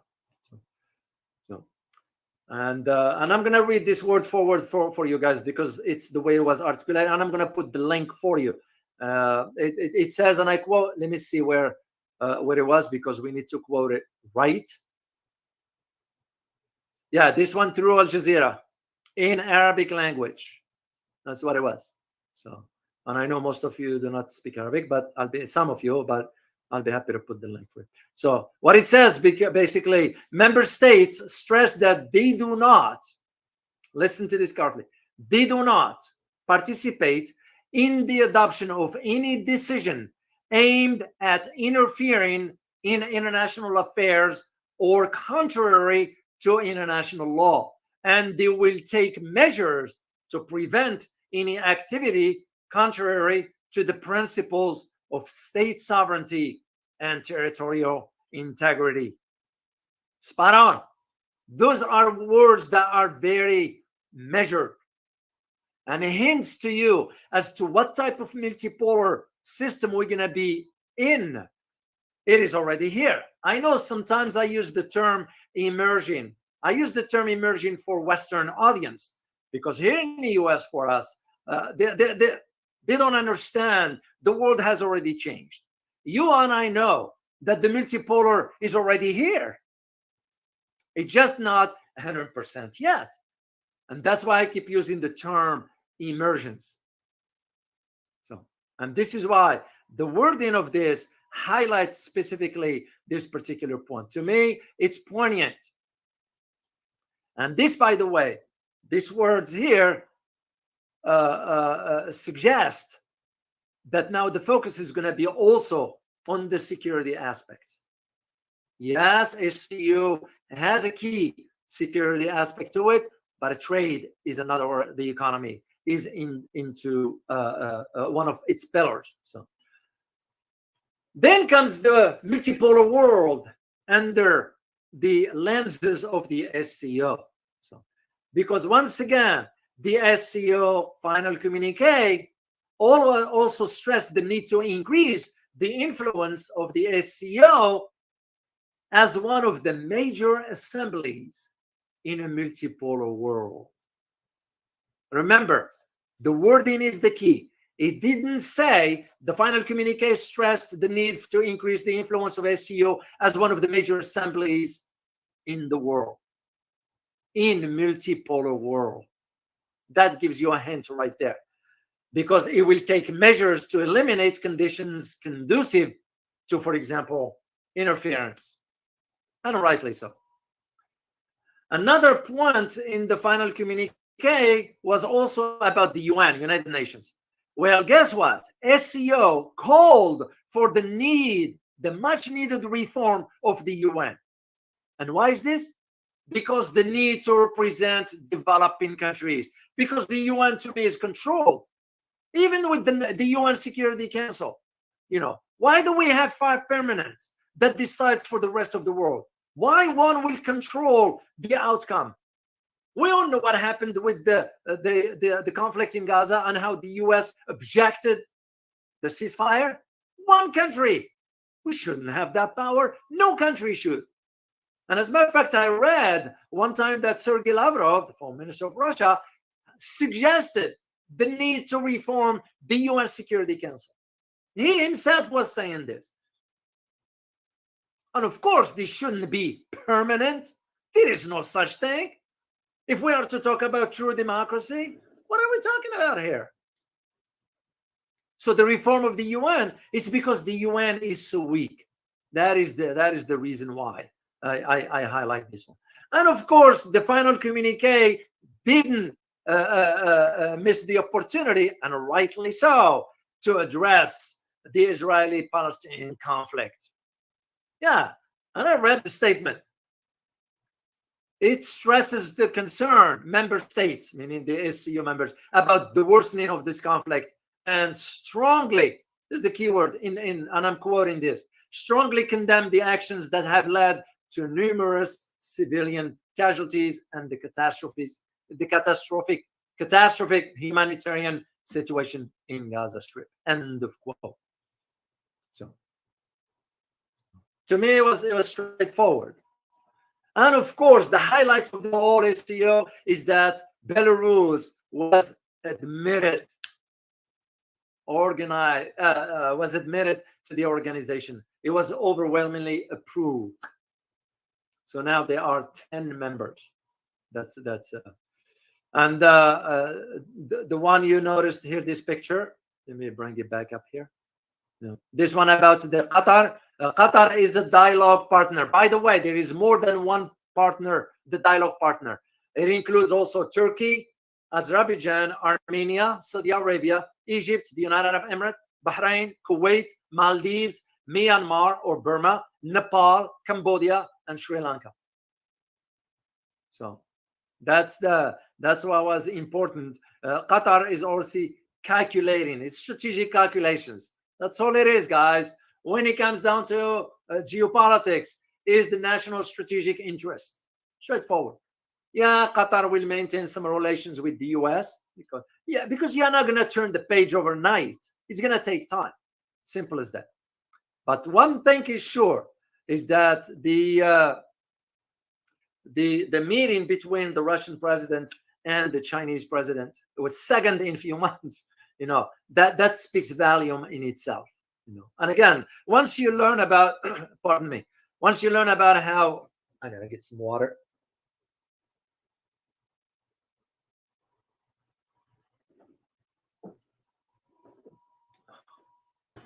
Once you learn about how international relations, global affairs, and geopolitics in general operates, you will understand why a meeting like this, you have to put it in its proper context.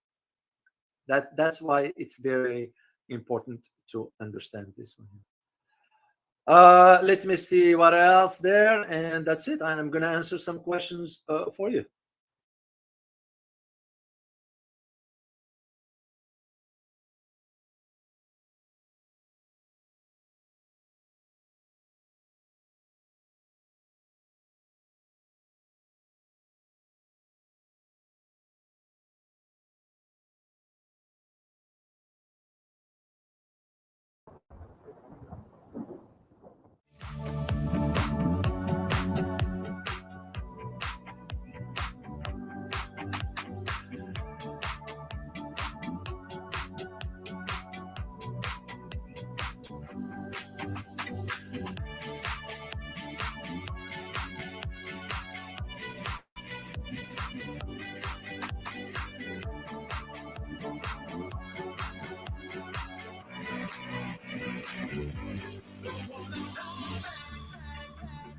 A few hours ago, the Russian military published another interesting footage where you can see the destruction of an armored vehicle Humvee along with 5 armed militants in the Kharkiv direction of the front. Later, it turned out that these militants were U.S. mercenaries of one of the private American military companies, carrying out Pentagon's orders on the territory of Ukraine.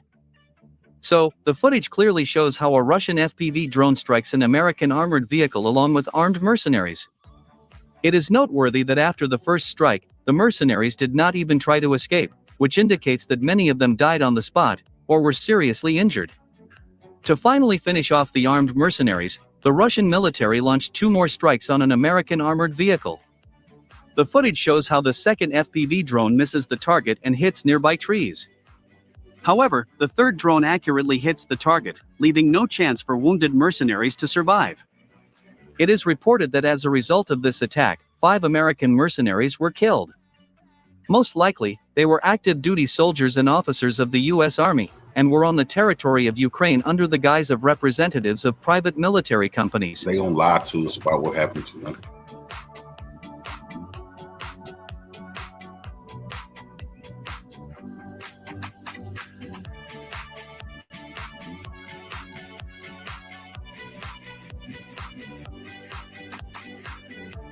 By the way, it is reliably known that it was the Ukrainian partisans, with pro-Russian views, who helped the Russian military to detect and destroy American mercenaries in the Kharkiv direction of the front.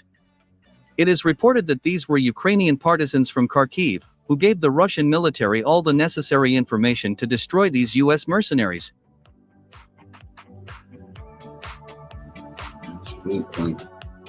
In general, war correspondents note that over the past 20-30 days, the activity of pro-Russian partisans has increased rapidly not only in the Odessa and Nikolaev regions, but also in the Kharkiv direction of the front. For example, yesterday, a military expert and retired lieutenant colonel of the People's Militia of the Luhansk People's Republic, Andrei Marachko, said that on June 4, 2024, in the city of Chowiv, Kharkiv region, pro-Russian partisans attacked a military vehicle of the armed forces of Ukraine, using a homemade kamikaze drone. As a result of this attack, 4 officers of the Ukrainian army were killed.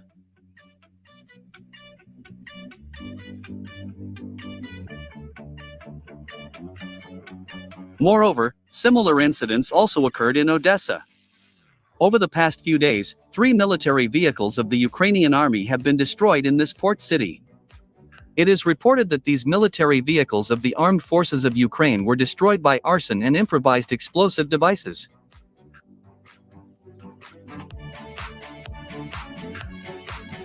Currently, in the northern, central, southern, and eastern parts of Ukraine, there is an intensification of Ukrainian citizens, who in every possible way help the Russian military to carry out combat missions deep behind enemy lines.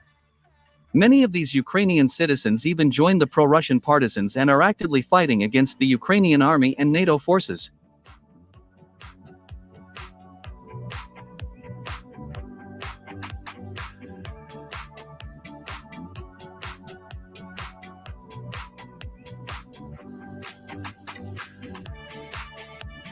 Meanwhile, in the northern part of the Kharkiv region, Russian troops took control of another strategically important settlement. We are talking about the border village of Sotnitsky Kazachok, located 60 kilometers west of Volchansk. According to war correspondents, Russian troops not only occupied the entire territory of this settlement, but also established control over a 5-kilometer territory south of this village, coming close to the settlement of Goryev Kazachok. Thus, it becomes clear that the Russian army continues to stretch the front, creating even more problems for the armed forces of Ukraine. The United States has already responded to this situation, saying that Russia should freeze its offensive and stop seizing Ukrainian territories.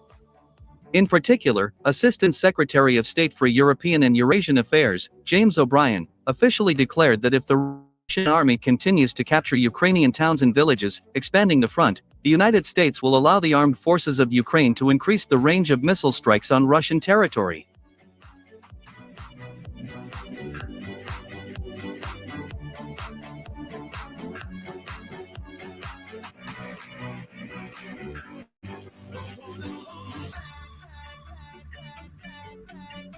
A few days before the capture of the village of Sotnitsky Kazachok by Russian troops, Biden's national security advisor Jake Sullivan said the same thing. According to him, if Russian troops continue to expand the front, Washington will allow the armed forces of Ukraine to strike at Russian military bases, located deep in Russian territory with the help of American missiles. It is clear that the United States is very concerned that the Russian army is stretching the front. And Washington is trying to stop Moscow in all different ways, even going to deliberate escalation of the conflict. However, the capture of the Sotnitsky Kazachok by the Russian army in the northern part of the Kharkiv region indicates that Moscow ignores Washington's threats and continues to expand the front, finishing off the armed forces of Ukraine on the battlefield.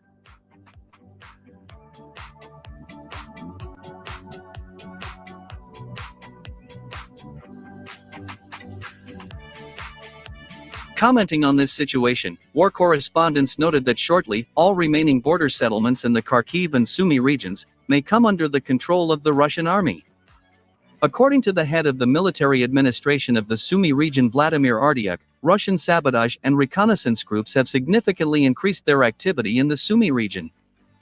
Vladimir Artyuk is sure that all this indicates that Russian troops will soon try to capture the main border settlements in the Sumy region.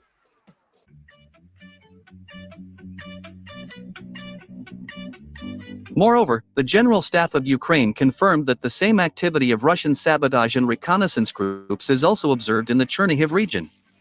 In Kiev, they fear that if Russian forces attack Ukraine in several directions at once, the armed forces of Ukraine just will not stand it, and the front will collapse in the first hours of active hostilities.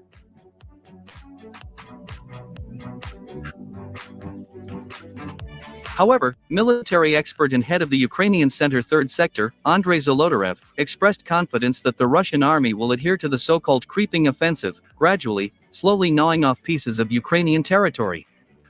According to him, in 2 years of fighting, the Russian army has become a serious force to be reckoned with.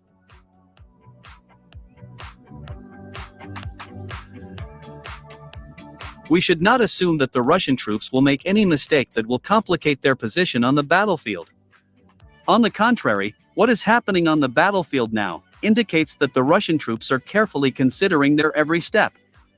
This time, the Russian army managed to create such a situation on the battlefield that the armed forces of Ukraine simply were unprepared for this turn of events. And now, the Ukrainian High Military Command simply does not know what to do to somehow fix the situation of the Ukrainian army on the battlefield, Andrei Zolotarev said.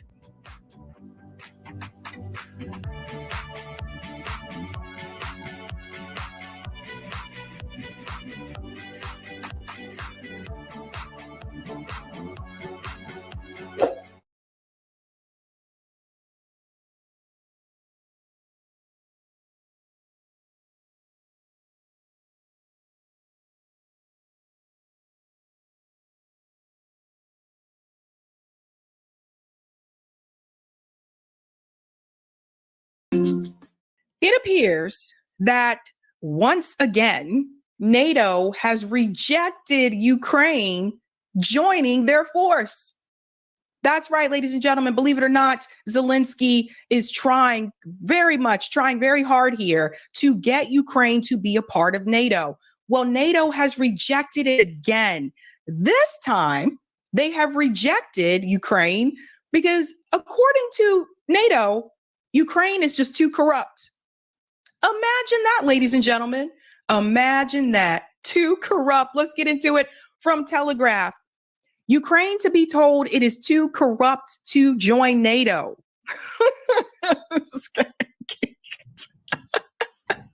Talk about putting it all out on the table. Just being open about the damn thing. Let's get into it here. I'll make it a little bit bigger so you guys can read along. Ukraine will be told it is currently too corrupt to join NATO in a major blow to Zelensky. The alliance will request additional steps from Kyiv before membership talks progress. And that's coming from a senior official from the U.S. State Department. I'm trying to do this story without laughing. The position will be set out in writing in the NATO communique to be signed at the alliance annual summit on July 9th. We have to step back and applaud everything that Ukraine has done in the name of reforms over the last 2+ years, the official said to Telegraph. As they continue to make those reforms, we want to commend them. We want to talk about additional steps that need to be taken, particularly in the area of anti-corruption. It's a priority for many of us around the table, the source said. So, ladies and gentlemen, here is NATO and the State Department admitting what I've been saying and some of my comrades have been saying since the very start of this war, that Ukraine is very corrupt, that there's a lot of corruption in that country. Now, the question you need to start asking yourself is this. If the U.S. State Department can admit that, why are they okay with the U.S. government giving them funds? So you see, the State Department is admitting that the U.S. government is funding a corrupt country. What do you know, folks? Mr. Zelensky, Ukraine's president, is pushing for a swift NATO membership after the war ends to protect the future invasion. It would compel the U.S. and Europe to come to the defense of Kyiv in the event of any Russian attack. I want to highlight this again because this part is important. It does involve us. It would compel the U.S. and Europe to come to the defense of Kyiv in the event of any Russian attack. That means our troops, our tax dollars to go and fight in Ukraine. See, they've run out of soldiers in Ukraine. They've run out of people. This is why Zelensky now, in a more recent discussion, is saying that he wants to call for some type of negotiation because he said there's too many dead people. They've run out of people. There will be no negotiations. So now they want to use our people. Rearm and reman up and stuff like that. Nope, none of that. It goes on to here to say, but corruption has been a sticking point in recent talks between NATO member states over whether to offer Ukraine a concrete timetable for joining the Western military alliance. They had a poll here. Should Ukraine be allowed to join the NATO post-war? I wonder if it'll show my vote if I vote. Interesting. 56% say yes, 44% say no. Interesting. Telegraph recently revealed that the U.S. is blocking British and European efforts to put in writing an irreversible path towards NATO membership for Ukraine. Ukraine has suffered from corruption, particularly in its armed forces since the dissolution of the Soviet Union. Mr. Zelensky has sacked military chiefs as part of an effort to curb the problem, especially in the area of defense procurement. I would say that Zelensky is part of the corruption. I don't know. That's just me, right?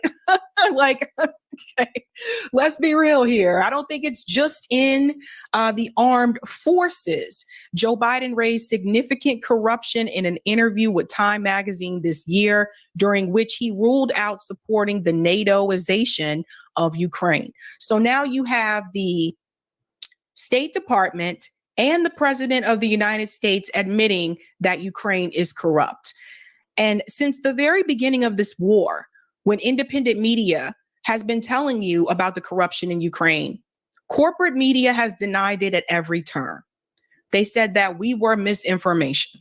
They said that we were Putin puppets. Remember the ways that they smeared like the gray zone, etc.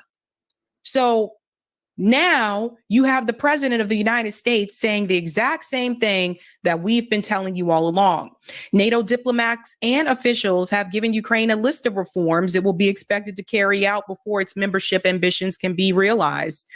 That's something NATO has been doing quietly under the radar that helps them get closer to membership. And I'm just going to tell you this much. If Ukraine joins NATO, Russia, I believe, is going to see that again as aggression from NATO. Because what did we tell you from the very beginning? NATO is not supposed to expand. So if NATO eventually accepts the membership of Ukraine, Vladimir Putin is not going to be happy about that. You think he's just going to back down and say, oh, well, it is what it is? No. Once again, he's going to see that as NATO pushing upon his border. So I just think it's hilarious. I hope more people talk about this, that our State Department and our president and our government officials are admitting publicly that there is too much corruption in Ukraine for it to join NATO. Now, I think we can all argue that all those countries that are a part of NATO have some type of corruption. But what it says to the American people, and more people should be pushing back on this, is that they are taking federal dollars.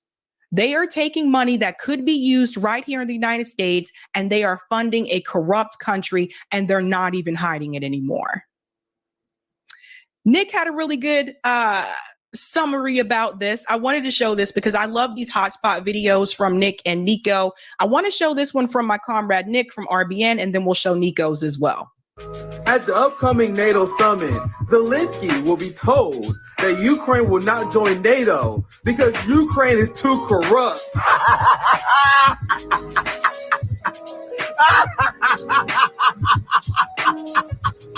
This is exactly what Truth Tellers was warning people about. The same thing that got us called Putin sympathizers.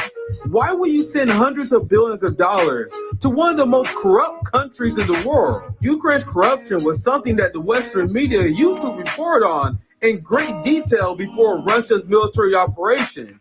Ukraine is a country that banned oppositional political parties, banned oppositional media, and they banned workers' right to collective bargaining. And this is just scratching the surface. NATO is so dirty because they haven't just discovered Ukrainian corruption. They knew how corrupt Ukraine was.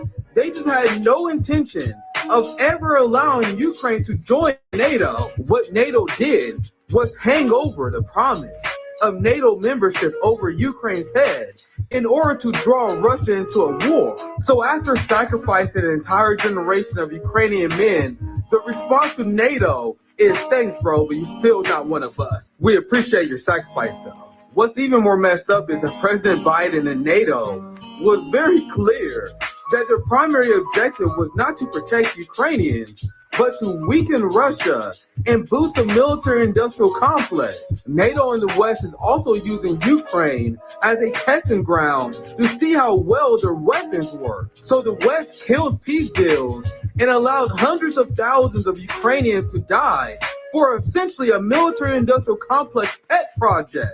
So quick question for all the liberals with Ukrainian flags in their profile pictures. Why aren't they upset with how the West used Ukraine? That is a very good point there from Nick. All the people that have the Ukraine flags in their bio on Twitter or on Facebook, aren't you? You should be upset about this, right?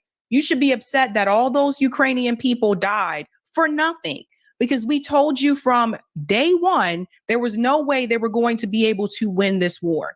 So this has just been a pet project of the United States government to try to find a way to weaken Russia. It has not weakened Russia. Whether you like Russia or not, that's just the facts. The sanctions that they have implemented on Russia have not hurt Russia at all. Russia's economy is doing just fine. And all those people died because the United States government wanted to try out this little project. We have a lot of war criminals in this country. I don't care if it's a Republican presidency or Democrat presidency. There are a lot of war criminals in this country, and they are never held accountable. Now, Nico also talks about this as well. He says Ukraine finds out they've lost hundreds of thousands of people fighting against Russia for absolutely no reason.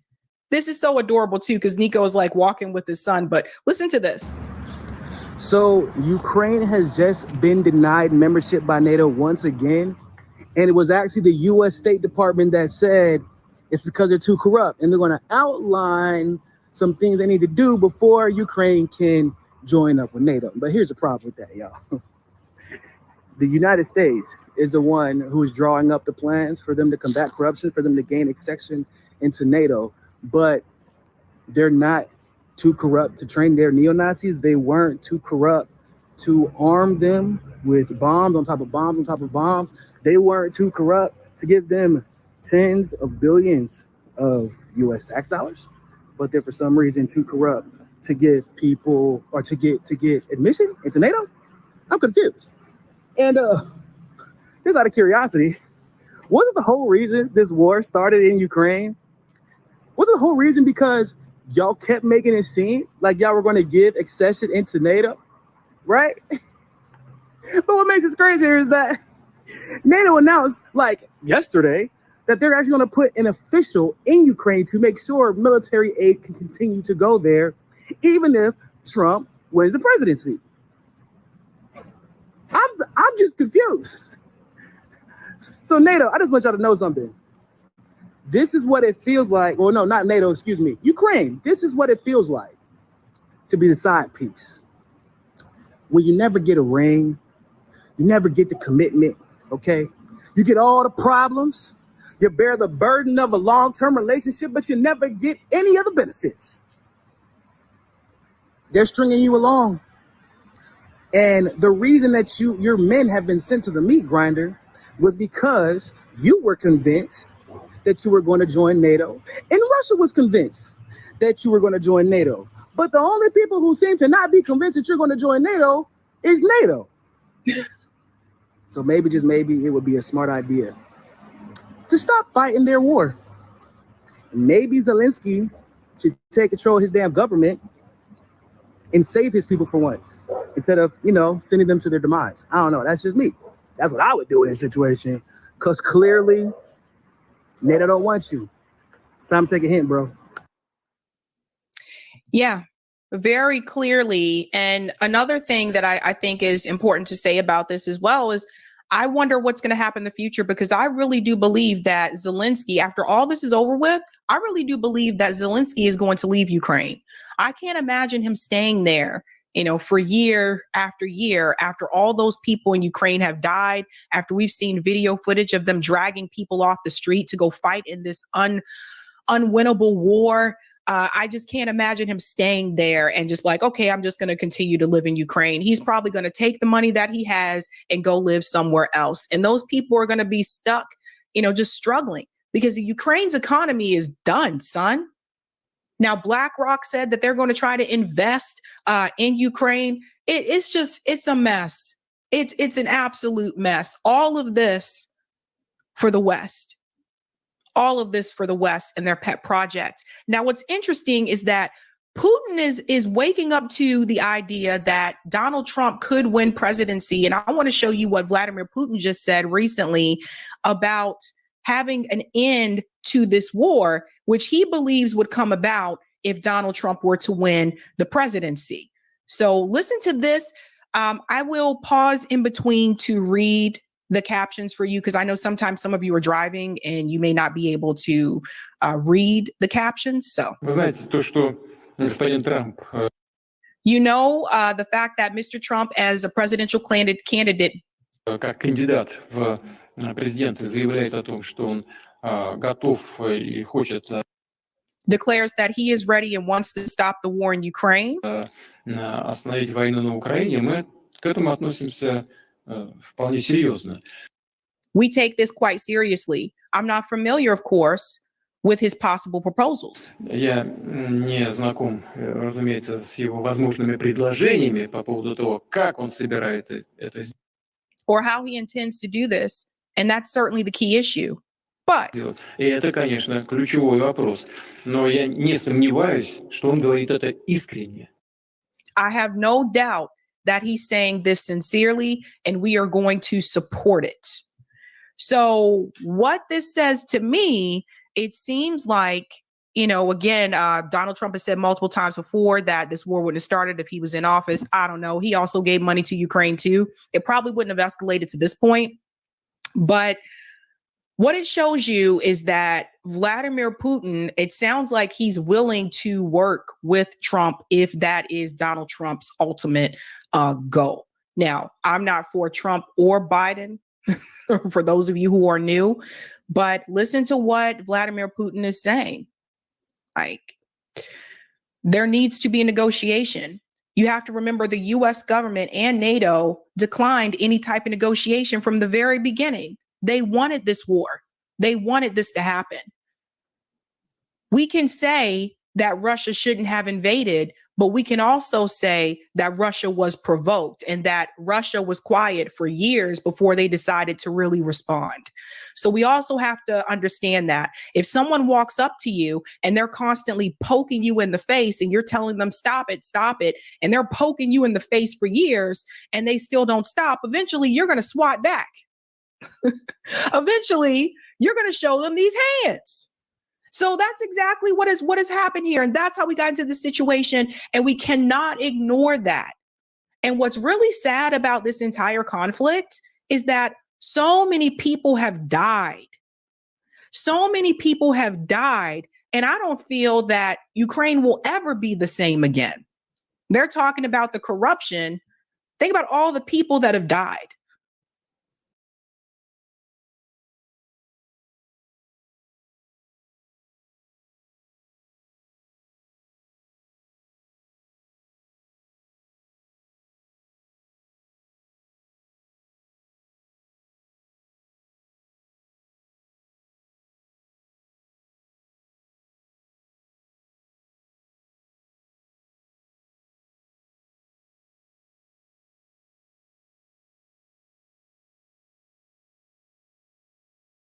Breaking news tonight. President Biden has now sat for his very first television interview since his disastrous debate performance.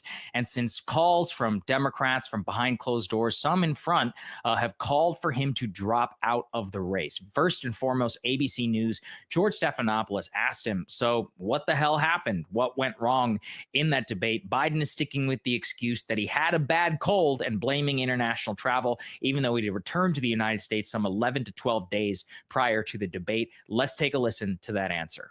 Let's start with the debate. You and your team have said you had a bad night, but your friend Nancy Pelosi actually framed the question that I think is on the minds of millions of Americans. Was this a bad episode or the sign of a more serious condition? It was a bad episode. No indication of any serious condition. I was exhausted. I didn't listen to my instincts in terms of preparing, and I had a bad night. You know, you say you were exhausted, and I know you've said that before as well, but you came, and you did have a tough month, but you came home from Europe about 11 or 12 days before the debate, spent 6 days in Camp David. Why wasn't that enough rest time, enough recovery time? Because I was sick. I was feeling terrible. Matter of fact, the docs with me, I asked them if they did a COVID test because they're trying to figure out what's wrong. They did a test to see whether or not I had some infection, a virus. I didn't. They just had a really bad cold.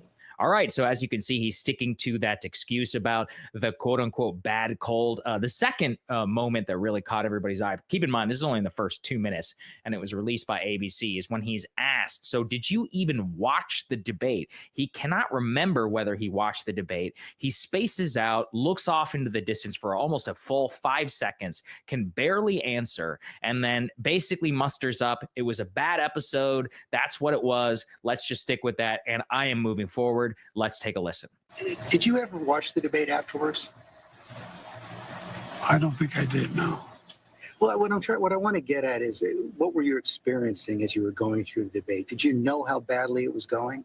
Yeah, look, The whole way I prepared, nobody's fault, mine. Nobody's fault but mine.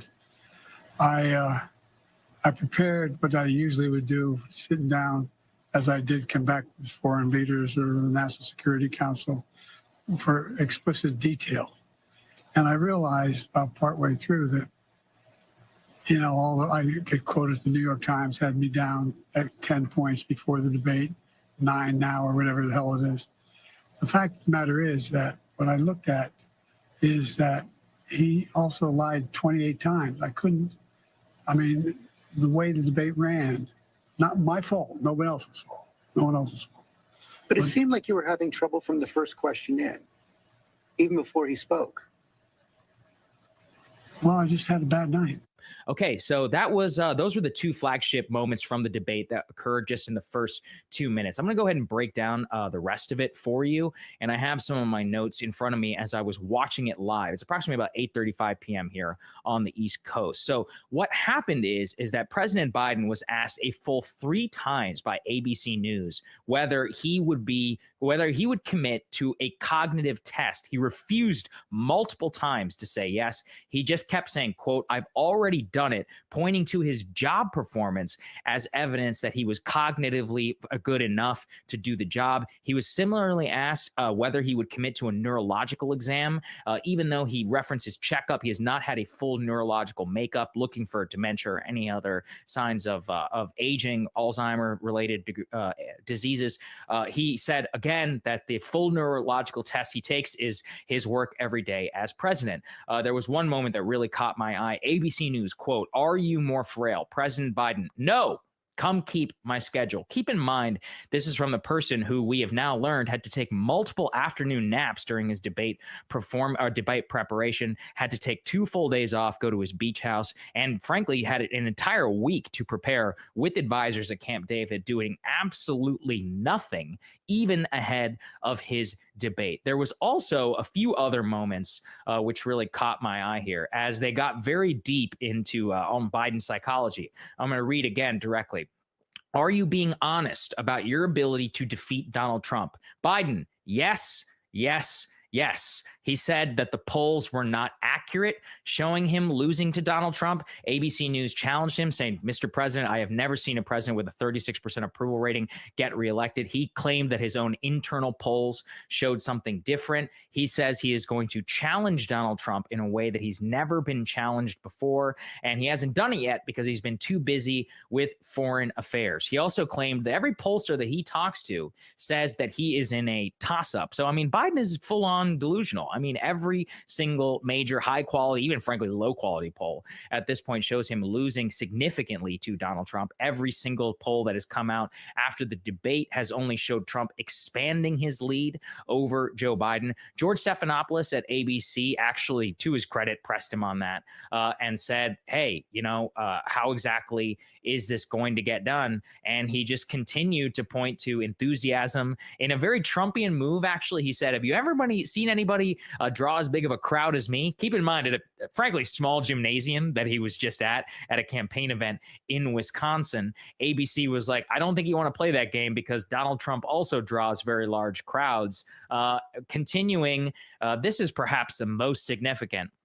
Biden claimed that Democratic discontent over his candidacy is just something that he's seen from the press. Now, keep in mind, there's only been a few public officials now. I think it's 1 or 2 members of the House of Representatives that have come out and said that Joe Biden should drop out of the race. Senator Mark Warner allegedly behind the scenes is trying to organize a group of senators to try and tell Biden to drop out. Biden was asked to respond to that, and he just said, "Mark is a good man." Keep this in mind. I'm taking that with a grain of salt because Mark Warner has not come out and said that publicly. That is something that has simply just been leaked to the Washington Post.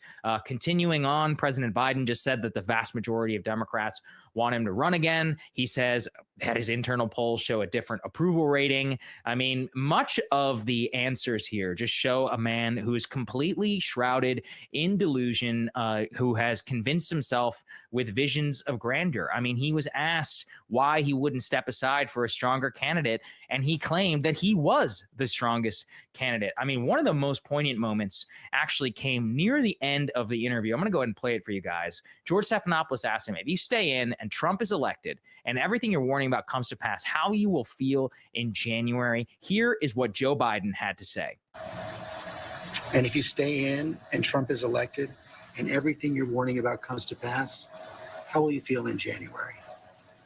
I feel as long as I gave it my all and I did the goodest job as I know I can do. That's what this is about. Look, George, think of it this way. You've heard me say this before. I think the United States and the world is at an inflection point where the things that happen in the next several years are going to determine what the next 6-7 decades look like. And who's going to be able to hold NATO together like me? Who's going to be able to be in a position where I'm able to keep the Pacific Basin in a position where we're at least checkmating China now? Who's going to do that? Who has that reach? Who knows all these? We're going to have, I guess, a good way to judge me is you're going to have now the NATO conference here in the United States next week. Come listen. See what they say. All right. I mean, he's putting it all out on the line. He basically thinks everybody is being a bedwetter. He thinks that all of these people are freaking out for no reason, that he's got plenty of tricks left up his sleeve. He was asked again twice, not only about his cognitive ability, but can you really keep doing this job for 4 more years after this? And he would point to his accomplishments. Now, I will say this, like, this is my own personal, thing. The number one thing he always brags about throughout this entire interview is expanding NATO, as if that's something that we're supposed to brag about. Expanding the U.S. nuclear security umbrella and increasing the likelihood of war was part of our disastrous policy in Ukraine. He also, at one point, bragged about a peace plan in the Middle East. Anyone want to check in over on the Middle East? Tell me exactly what's going on there. I mean, some of the answers here are just, they're insane. And I guess ABC, to their credit, they say, look, we released the full interview and there was no edits. But I mean, this is where I have to hit them a little bit. 22 minutes, guys, 22 minutes, just to give people some, some behind the scenes. I interviewed Donald Trump 4 separate times in the Oval Office over the span of 2 years. Not one of those interviews was less than 35 minutes. Not one was less than 35 minutes. I believe the longest one was 1 hour and 6 minutes. Now, sure, that's certainly a little bit atypical just because it was Trump. And, I guess there's some difference between camera as well. But Trump, I mean, he sat for hour-long interviews. He more recently did podcasts and more. So 22 minutes in this business is a joke. It is especially a joke coming from the man who just basically melted down on stage over a 90-minute debate and then waited 8-9 days to do a 22 measly interview.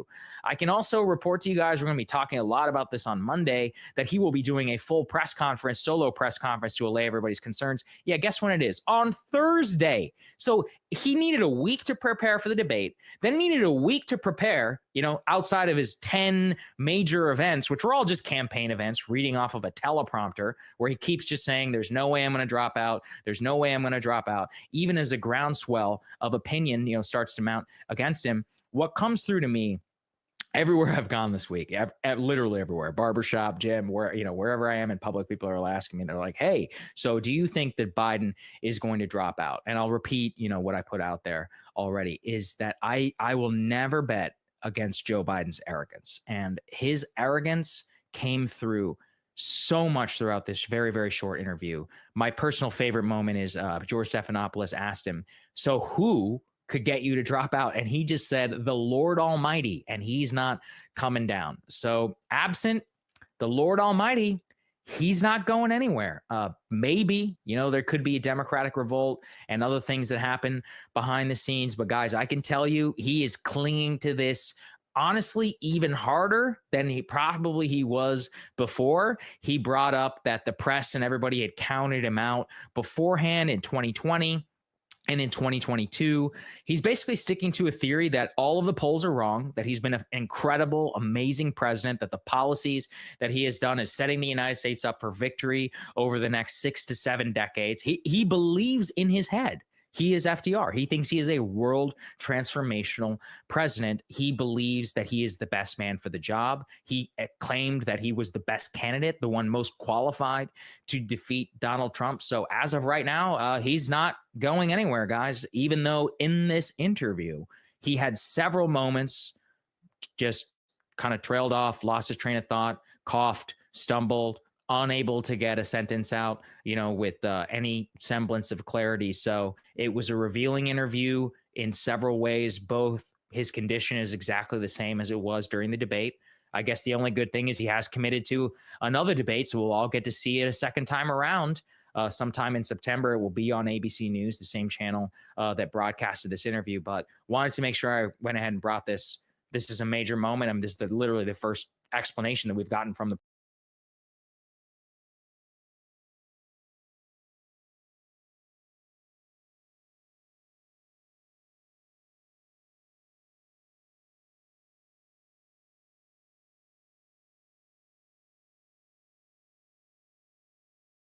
from the Washington Post. Apparently, a team is going to be assembled by Senator Mark Warner, incorporating a number of different Senate Democrats who have yet to be named, that are going to go to the White House and talk to Joe Biden and encourage him to drop out of the presidential race. This is something people have been wondering about since the debate. Are we going to have a Nixon-style private conversation to tell him to do the right thing? And according to two anonymous sources, this is actually coming. So Warner is telling Democratic senators that Biden can no longer remain in the election in the wake of his debate performance. Warner has told others that he's deeply concerned that Biden is not able to run a campaign that could beat former President Donald Trump. Warner has not confirmed or denied the report, at least as of when we're recording this. But a spokesperson for Warner said, like many other people in Washington and across the country, Senator Warner believes these are critical days for the president's campaign, and he has made that clear to the White House. There are a number of elected Democrats that have called for Biden to step down. None of them are in the Senate, at least as of right now. But a lot of reporters have said that although they won't go on the record anonymously, these senators seem just as worried as many Democratic governors do, that not only is he likely moving towards losing the race, but that it could imperil the Senate, the Democrats' chance of maintaining control of the Senate, taking control of other bodies. And so we don't know who might be on this team with Warner. And as we spoke about earlier in the show, Biden has now come out in response to this reporting, which again hadn't even been confirmed, to say that he will not under any circumstances step down. Take that with a massive grain of salt. But Cenk, what do you make of this? They're finally getting together some of the senior politicians to put pressure. Yeah, about time. Should have happened a long time ago. It's now been 8 days since the debacle of the debate.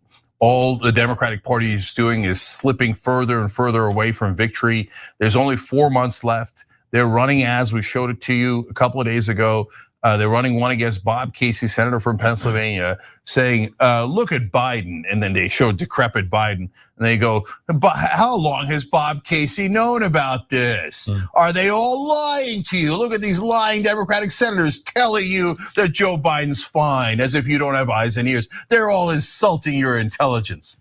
Those are incredibly effective ads.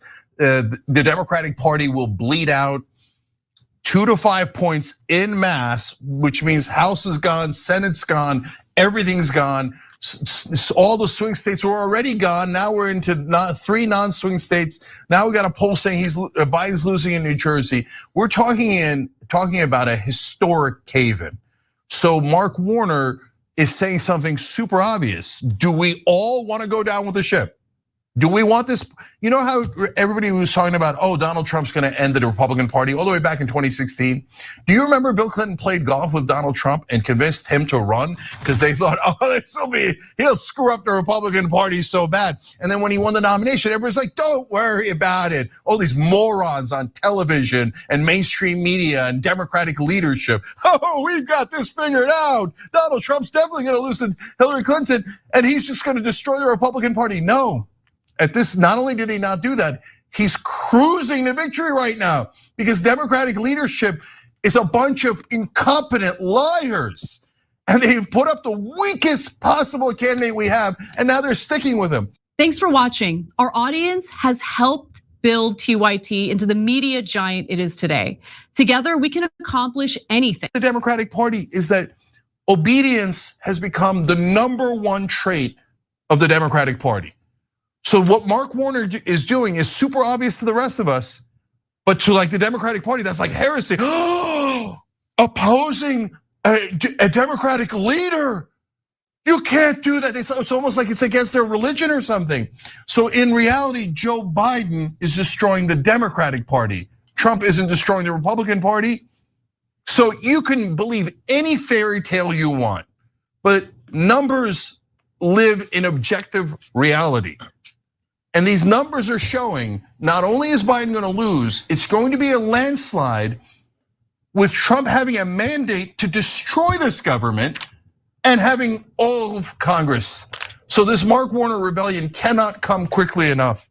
I saw Peter Welch in Sheldon Whitehouse a couple of days ago make some comments like, oh yeah, we're concerned, that was a very bad night. We're past concerned. We're at, let's go, push the guy out, push the guy out. You worried about feelings? Well, all of our feelings are gonna be hurt when Donald Trump wins, and easily, and says, I now have a mandate from the American people to do whatever I want. And that's what Joe Biden's leading to. And it's inarguable. There is no second argument. There's just, well, we should obey. And when or if Trump wins, guess who's gonna get blamed? Progressives. Right? And voters and young people, voters and black and brown people. They're gonna blame everybody like the losers that they are. That's what they always do. They don't have a second plan. And all of us are gonna be treated as we're ignorant.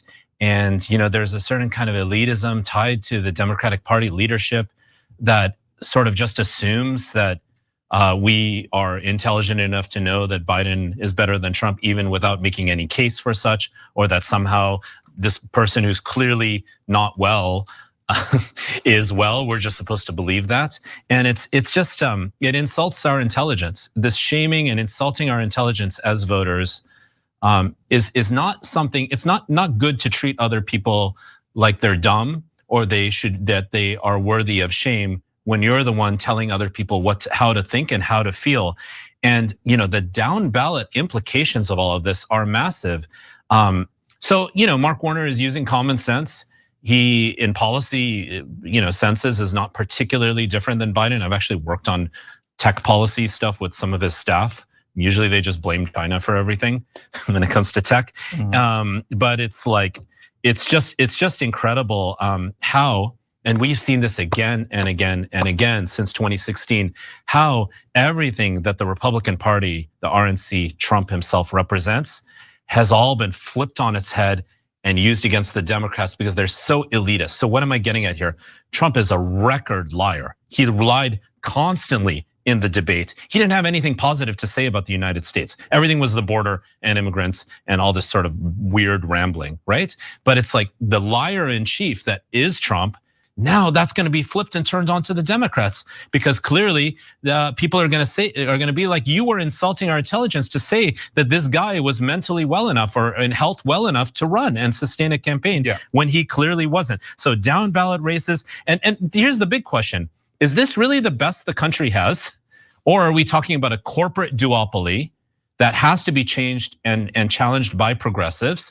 And and just a little reminder, because I know I worked for Sanders' campaign. I know that there was support amongst the Young Turks audience of Sanders' campaign. They would much rather, the donor class would much rather have, in my opinion, Biden or Trump than a real progressive like Bernie. For sure, but I gotta say, guys, this is at this late stage. It's not, in my opinion, it's not about progressives versus establishment Democrats at all. So I find myself on the same side as Mark Warner, who's a very corporate conservative Democrat. I find myself on the same side as James Carville, who is oftentimes conservative Democrat. And so it's no longer left versus right within the Democratic Party. It's people who would like to win versus people who don't care about winning and care about leadership's feelings and who they should obey. So there is no argument that Joe Biden can win this election, none. So I know that that's like impossible for you to believe if you watch cable news, because they keep telling you, like, they just start saying, I wonder if Biden could lose. It's a massive lie factory Biden was already disastrously behind before the debate. Now it's totally unrecoverable. No chance at all. He's not going to make up 16 points in a matter of 4 months. He's going down, not up. This is all absurd. But one more thing. Look, as we showed you earlier in the show, Joe Biden blamed the voters if he loses, right? So I want to ask you, if you're an average Democratic voter, do you think that this is your fault? Or do you think maybe it's Joe Biden's fault and Democratic leadership's fault for trying to placate his gigantic ego and saying, oh, I am the greatest, only I can defeat Trump. Even if I'm 81, I can't finish a sentence. It has to be me, me, me. Now, is it that guy's fault or is it your fault? What did you do? Did you somehow pick Joe Biden? Did you say, hey, oh my God, I want to put all my eggs in the 81-year-old basket? No, in every poll that was asked, 72% of Americans, now up to 80% of Americans saying, we don't think he's mentally well enough to run. That means 80% of Americans don't think his brain is working well enough.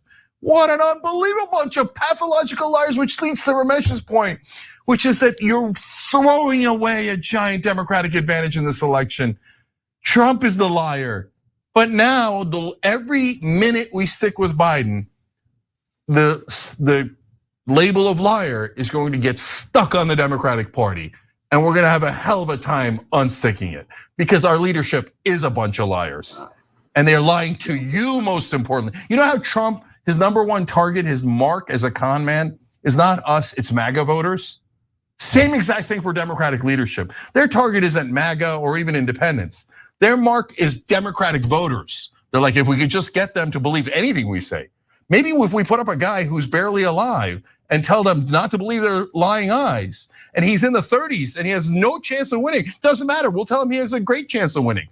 Let's see how much we can lie and get away with. Those are the people who've destroyed the Democratic Party. Can I say one thing? The problem also, John and Cenk, is that these Democratic voters that they keep trying to repeat this sort of denial of reality to, it's generally being messaged only through mainstream media, rather than where many of us who are 50 and under or even 60 and under get our media and get our information. And so I don't think some subset of CNN, MSNBC voters and NPR listeners who is sufficient to hold the fort down here. Honestly. Yeah, they're just going to the well, and they're like, hey, the guys that we've programmed to believe everything we say because they watch MSNBC, or we're just going to get. You can't win the election with just MSNBC viewers. Yet there's a huge opportunity for Biden to do this maneuver, basically say, hey, I did my best. I love this country so much. I realize I can't do it any longer. I'm here to be a transition to the next generation, like he said, years ago. And actually, this is my hopefulness that this whole thing can be turned on its face through some political skill. And I know that maybe he's not the emblematic of it, but hopefully Mark Warner's also meeting with Jill Biden and Hunter Biden. Well, the only person who's making the decision is the first lady. Keep it real. So they have to somehow convince the first lady, who I don't know how much she knows about politics, that to put her ego aside. I know she'd like to be president for a second term, but can you please care about the voters? Can you please care about democracy that you said was on the line? So every Democratic senator should join Mark Warner. And by the way, you should take note. Anyone who doesn't join the rebellion are the people who didn't mind losing at all and are the people who lied to you throughout this entire process. Thanks for watching The Young Turks.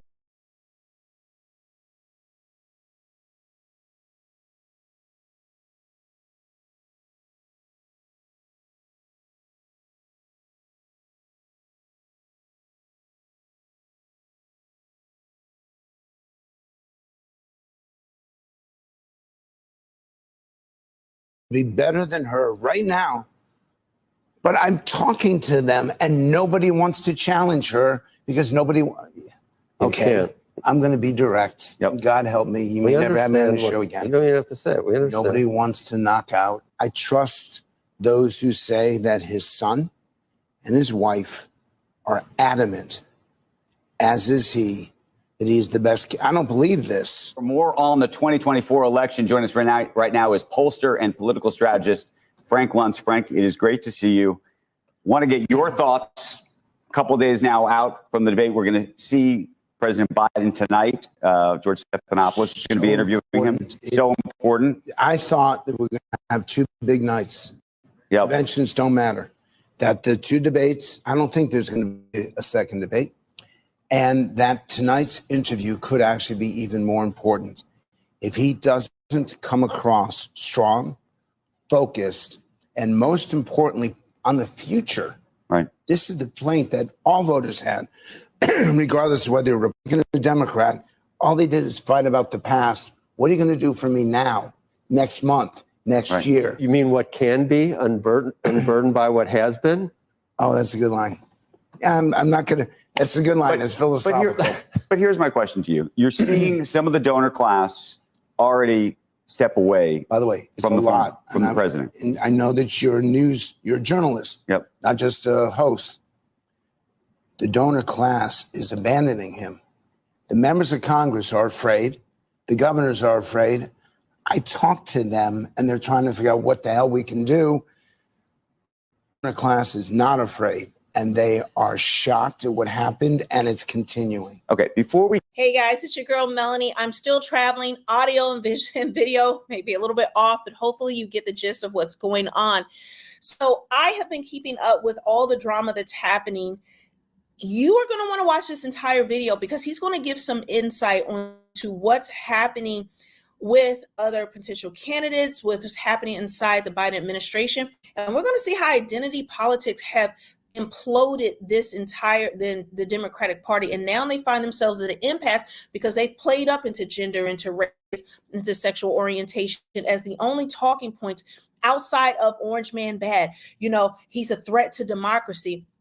And we're going to and this is going to talk about how that has hurt them. And then I'm having another video that's going to come out right after this one, which talks about this threat to democracy that they keep talking about. But Biden, his staffers are talking about how him being a threat to democracy and how, you know, Democrats and liberal people have turned completely against him. It is fascinating to watch. So you're not going to miss any of this. So make sure you watch this entire thing. Frank Luntz, I think he is a pollster, but I think he's a Democratic shield. But he plays inside baseball with Washington. He's part of the swamp. He knows the ins and outs. He knows these people. So when he gives tea or talks about what's happening, please take it to heart. Please listen because this is going to give us insight on the broader picture of what's happening with this election. To the prospect of whether he gets replaced or he steps away. Just what is he going to have to say tonight? And if he puts on a good performance, does that change the dynamic? And also, George Stephanopoulos is going to have to push him and push him pretty hard, I imagine. And if he doesn't, he's going to be condemned by everyone. So he's got a lot of pressure on him. So I wrote a couple things down. He can't say I had a bad night. He can't say it. He's going to have to say he had a bad night. If he doesn't say he had a bad night, then what's he going to say? Because that I didn't do what I wanted to do. I didn't say what I wanted to say. I communicated. It was such an important night, and I didn't communicate the values, the priorities that are so essential for this country. Okay. How would you answer? That's how I would start it. Right. Then I would do 3 questions. Just as Reagan did, are you better off today than you were 4 years ago? I'd ask a question. Do you want chaos and confusion? Right. Or do you want stability and predictability? Give me 3 questions like that. Then give me the priorities. How do you answer this following question? Mr. President, you are the commander-in-chief of this country. There are going to be real-time crises which you are going to have to handle, and some of them are going to be after 8 p.m. And I don't say that facetiously or critically, but there are going to be times where you're going to have to be up at 2 o'clock in the morning and you're going to have to make a super critical decision about American lives and folks and military folks who are out there. Is there anyone who's watching who has not gotten a cold or not gotten sick on the day that you absolutely had to be healthy, on your wedding day?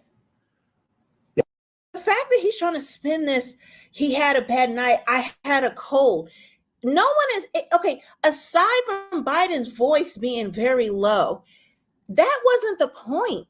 He's mentally gone. So them keep trying to spin, he had a cold. They talk about as well, he was jet lagged because he had done this European, tour. Guys, guess how many days before the speech that he had done this, that he had traveled? 12 days. He had 12 days to get himself together. And we really want a president who can't in 12 days get him, do a debate, let alone make important decisions for this country. He is cognitively declined and gone. This whole thing is talking about, well, he's gonna, is there anybody who on an important day had a cold? Huh? What? Like, the fact that he's trying to spin this is completely asinine, and it is an insult to the American people to even put this type of art, to keep talking about this as though that is a real concern. That man didn't have a cold. There was nothing wrong with him other than he has been in mental decline for many years that we all have been calling out. We all have been seeing, and they're still trying to play in our faces is that he took a little cough, sir, and he was jet lagged. Miss me. Burying a very close friend or family relative.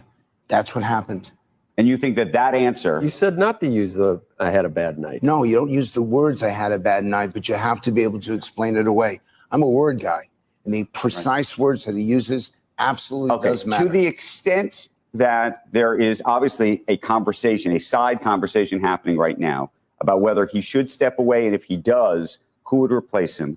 How do you see that? As utter chaos. Has to go to the delegates. It cannot go to a nationwide primary. There's simply no time. But you don't think that he and Jill Biden are going to ultimately have to anoint somebody? I don't believe he's going to go. What does Jill Biden have to do with anointing anybody? And I've given you reports that Hunter Biden and Jill Biden are the ones that are running the president, hence running the country. We have a crackhead, incestuous son and a egomaniac, delusional wife that are running this man into the ground because their own ego, their own power, they're power hungry. And they rather run him into the ground than take care of their aging father and aging husband. And which is what a lot of people are saying. It is elder abuse that they are doing. And we know Hunter Biden doesn't care about his father. He didn't even care about sleeping with his own dead brother's wife while he was married. I have another video. I'm going to talk about how Michelle Obama hates the Bidens because of what they did by icing out Hunter Biden's wife after he cheated with his dead brother's wife he cheated on his dead brother's on his wife with his dead brother's wife. And Michelle Obama is disgusted by the Biden family. So if we see that going on, like, it takes a lot for her to come out and say she's disgusted with them for this to be the inside things that are going on. That shows you how degenerate this family actually is. But the fact that he said, isn't that up for him and Jill Biden to decide? Why does Jill Biden have anything to say about what's happening to the American people, what's happening to this country? Why is she involved in this conversation? Why is Hunter Biden this crackhead, convicted felon, as they want to keep talking about Trump? Why is he having any say on what's going on in this country? But there you go. You hear it right there. That is what has been played out. They keep telling us that part out loud. Our country's in chaos, and those two people have their hands on the wheel. And this is why this country has been spinning out of control. I trust those who say that his son and his wife are adamant, as is he, that he's the best. I don't believe this, but he firmly believes he's the best candidate. Can he say? Because he's got the delegates? That's why tonight is so important. No, but can he? Even if he screws up tonight? You think the pressure could be so great? Do you think he's really said to two people that I may or may not stay, and then puts on a brave face for everyone else? But do you think he's conceded that maybe it doesn't work out? Not yet. Not yet. Not even to two people? Not yet. That was the reporting, was that he's kind of implied to them that if I don't really kill it for the next 2 weeks, I could be gone. But if he doesn't want to go, can he really stay? Could he make the decision to stay without donors, without, even if Schumer and Pelosi say something, could he still? When he announces, I'm going nowhere, and the focus, look, my voice right now. Right. This is an important interview for me, and I'm having trouble right now. These things do happen. We're human beings. And he needs to be able to communicate that. Your challenge is a good one. And that's what Stephanopoulos should say. But if he's determined to stay, he can stay. If he waffles, then they will push him out. If he gets pushed, do you believe the vice president steps into that role and that the Democrats ultimately support her in that position? Or do you think we're talking about a completely different team? Once again. So guys, what we're going to see here, this is the part I want you to pay attention to about Kamala Harris and why, what I talked about in the beginning on why the Democratic Party is cannibalizing itself because of their own woke policies, because of the identity politics that they play. They now find themselves cornered. They have done nothing but hurt themselves with this ridiculous, gender, race, and sexual orientation argument that they want to make every minute of the day. Who's going to step up? I can name you half a dozen people who would be better than her right now, but I'm talking to them and nobody wants to challenge her because nobody. Okay, I'm going to be direct. Yep. God help me. You may never have me on the show again. You don't even have to say it. We understand. Nobody wants to knock out an African-American woman and be held responsible for that. Right. And that is the truth. And that's something that maybe I shouldn't, maybe I'm going to be criticized when I walk off of here. But she's got such a strong position because of that. And here's the issue.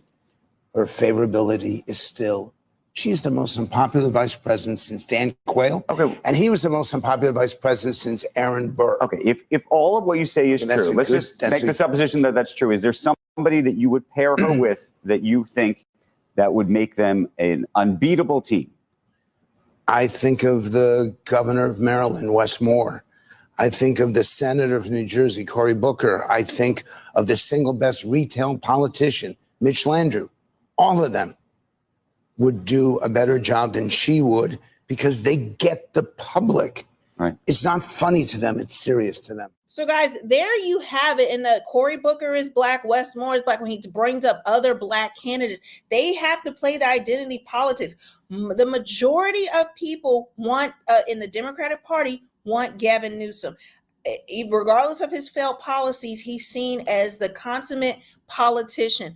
But because he is a white male, and because she is a DEI vice president, she only got the part because she was black, because she's a woman. So their own DEI policies are blocking them from picking somebody that they would rather have, because they know if Kamala Harris, she has been putting out there that if they overpass her, it's because they don't like black women, because she's a black woman. Black people do not rock with Kamala Harris. We don't like Kamala Harris, whether you lean left, right, or independent. Nobody is going to cry tears or shed tears over Kamala Harris not being president. But because they are so scared of DI and stepping on any toes of somebody who is not privileged, okay?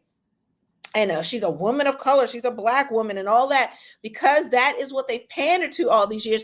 They are now stuck, because if she makes that argument, she can start to try to say, this is what's happening to the Democratic Party. It's poetic justice. She's a horrible candidate, but I would love it if she actually ran, because I think it would give me a lot of content.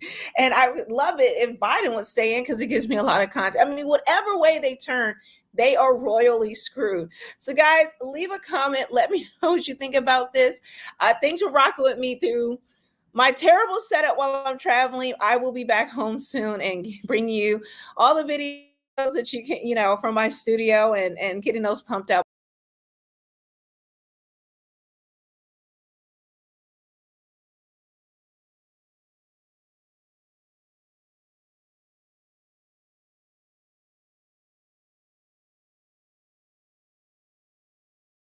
Trying to save his campaign. He said that he's not dropping out of the race. He's very defiant about this, but a lot of people in his party, even their major donors, are saying, hey, he's gonna have to kind of move around, because I'm investing all these millions of dollars and I'm not trying to really invest money in something that I don't think can win. So you're starting to see chatter of a shift to Vice President Kamala Harris. Well, Biden has had a series of video interviews that he has to do on top of campaign rallies. And at the governor's meeting he's told them he's not going to do no events after 8 p.m. because, grandpas go to bed early. And the reason they go to bed early, they used to getting up early. That's really what it is. Now, I don't know what time Biden wakes up. But he had an interview on Philadelphia's WURD radio station. And the controversy now is his latest gaffe that he done on this interview. I want y'all to listen to this. By the way, I'm proud to be, as I said, the first vice president, first black woman to serve with a black president. I'm proud of the role of the first black woman in the Supreme Court. There's just so much that we can do because together there's nothing. Look, this is the United States. Yes, ladies and gentlemen, he said that he was a black woman. Now, we know good and well he's talking about Kamala Harris, but he said that he was the first black woman vice president. Okay. All right. So Democrats, listen, Democrats. Democrats, please listen. When people are in the condition that President Biden is in, they're not going to get better. They're going to get progressively worse. And what y'all doing to President Biden at this point, Democrats, is elder abuse. It's elder abuse. This man does not need the weight of America on his shoulders. This man needs to be with his family. This man needs to be in the care of his doctors. And that's what he needs to do. Let him go ride his bike like he liked to do, eat his ice cream that he liked to do. You know, I mean, hey, let him live his life. But trying to put the weight of America on this man for 4 more years. And I think I called this out, you know, when I talked about this before about his wife. And people saying, why you brought her up? Because the reason why I brought her up is because as a married man myself with a wife, your wife see you in other moments where nobody see you. And his wife knows. If we see this publicly, she been knowing how he is. She knows. And why is supposed to step in and say, look, you know, no, you can't do another 4 years, Joe. You can't. You just finish out your term and let somebody else run it. I know that's what you wanted to do. That was your intention. And maybe at the time you made a decision, you was in a better condition with your health. But no, you can't. You know what I'm saying? That's what really his wife is supposed to tell him. Finish out his term and somebody else become president, whoever that may be. This man cannot deal with the weight of America on his shoulders, ladies and gentlemen. Now, if he was, you know, fine cognitively, okay, that's different. But he's not.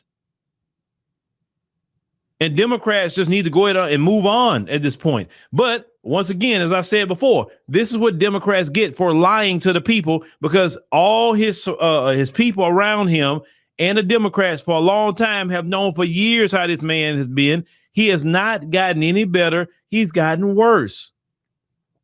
And he lied to the Democrat supporters and even lied to their major Democrat donors about him when they know how he really is. This man cannot do things off the cuff no more. That debate exposed that. Okay? It was the debate. Debate exposed it. Sure, if he's on a teleprompter, fine. He got notes in front of him. He's great.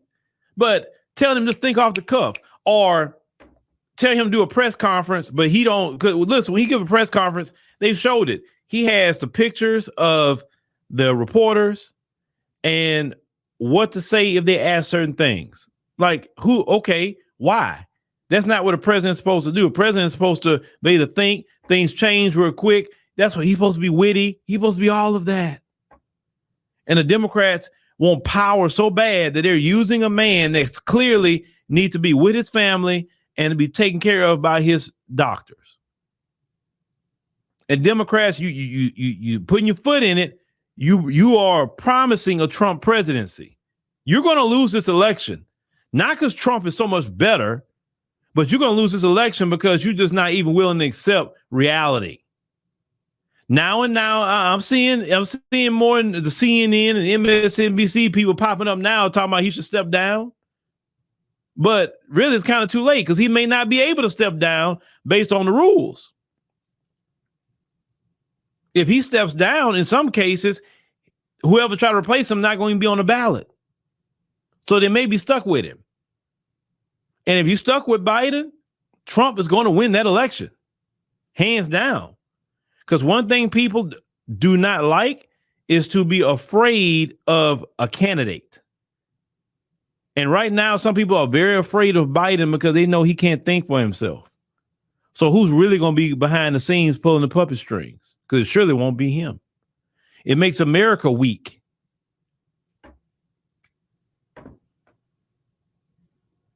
America got to really think about that. Say what you want to say about Trump, but Trump is not in that condition. Period. But this man saying he's a black woman? No, Democrats. Y'all got to replace him. I'm sorry, y'all got to do something different. Now they saying, maybe to go to Kamala or go to Kamala. I guess, it's y'all choice. But y'all should have had a proper primary. Y'all should have gave Democrats a chance to run and let the people decide in the primary who they wanted. But y'all was afraid, you Democrat Party was afraid that other Democrats would have not voted for Biden in the primary. That's what y'all was afraid of. See, I ran this little sham primary, which wasn't even a primary. It wasn't fair. All candidates, even the few that tried to run, they couldn't be on the primary ballots. Y'all doing all kind of shady things. Why somebody want to be a Democrat when y'all so shady and so corrupt? Okay, this is the person we want, and forget the voters. And notice every time you doing that, you lose. You lost in 2016 with Hillary by doing that mess. You split the party, literally, what you did to Bernie Sanders. I think Bernie Sanders would have became the president in 2016 because he actually had more of the people with him. But you establishment Democrats that didn't like what he was saying at the time, you knew Hillary was going to be establishment, and that's why you lost. Now you're back again in 2024, pulling the same thing, trying to screw over the American voters who support Democrat at least. And now look at where you're at today. Look like Trump going to get this one too. Stop being corrupt. You always talking about save democracy. You Democrat Party didn't believe in democracy because you didn't let candidates run in a primary. You didn't believe in that. So stop coming to people talking about democracy. You don't believe in democracy at all. You believe in authoritarianism. You want to put all that mess on Trump. That's y'all. You projecting everything about Trump onto yourself. You being authoritarian, but saying he's authoritarian. But yeah, I mean, President Biden say he's a black woman. Well, let's see what else he says, because this interview they keep trying to hype up that's supposed to happen with him. If this interview isn't live, then I'm not really inclined to believe some things. Because, they can do an interview with him and he can say all kind of gaffes, right? And they'll edit it out. But, right now the media kind of trying to expose him right now. So I don't know if they will, but let's see how it works out.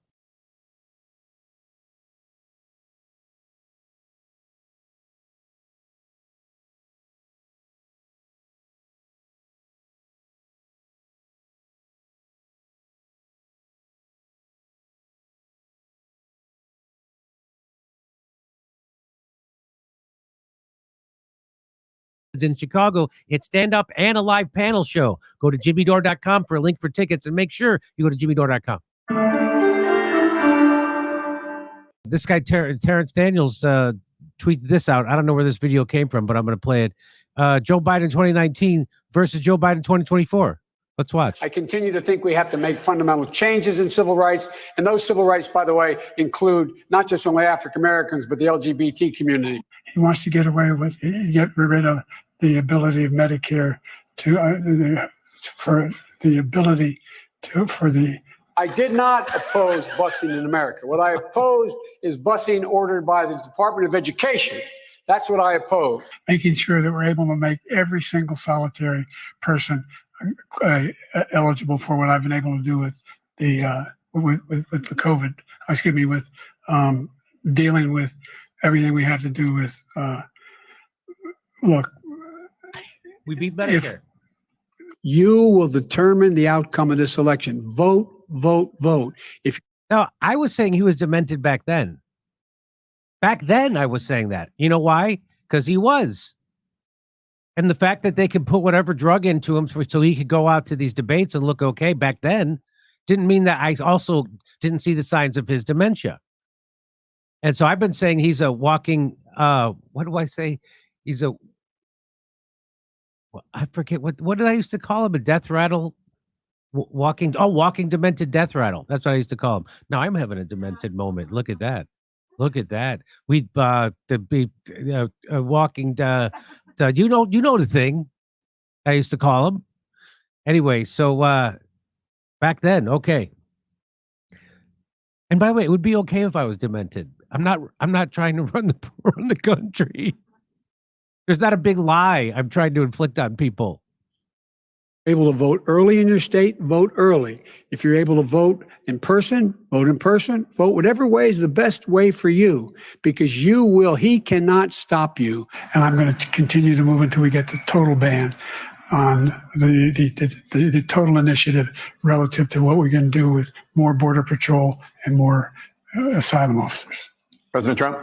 I really don't know what he said at the end of that sentence. I don't think he knows what he said either. Look. It's only funny because they're lying to us. So their whole thing is that Trump is a liar, but there's no bigger lie than Joe Biden is sharp and focused and that he's not demented. There's no bigger lie than that. That's a lie that Trump aspires to tell. They even tried to push, I'm going to show it in another clip. They even tried to push that. No, it's Trump the one who's demented. Nancy Pelosi's still doing that. I'm going to show you that later. That was, I wonder who put that together. That was very well done. Satoshi Ape and Real Donald T tweets out, reality is that many have been telling mainstream media that Joe is not playing with a full deck, obviously, for quite a few years now. This is from 2020. Will Biden's gaffes catch up from him? The Washington Post's Matt Visor analyzes a string of recent gaffes by Democratic presidential candidate. That's from 2020. Again, we were saying it in 2020 that he's a walking demented death rattle. I did a show last night in Hollywood at the Hotel Cafe, and I get to the part in my act where I say that don't you think they could take some of the money that they gave to Ukraine? Don't you think they could buy a dog that would lead Joe Biden off stage?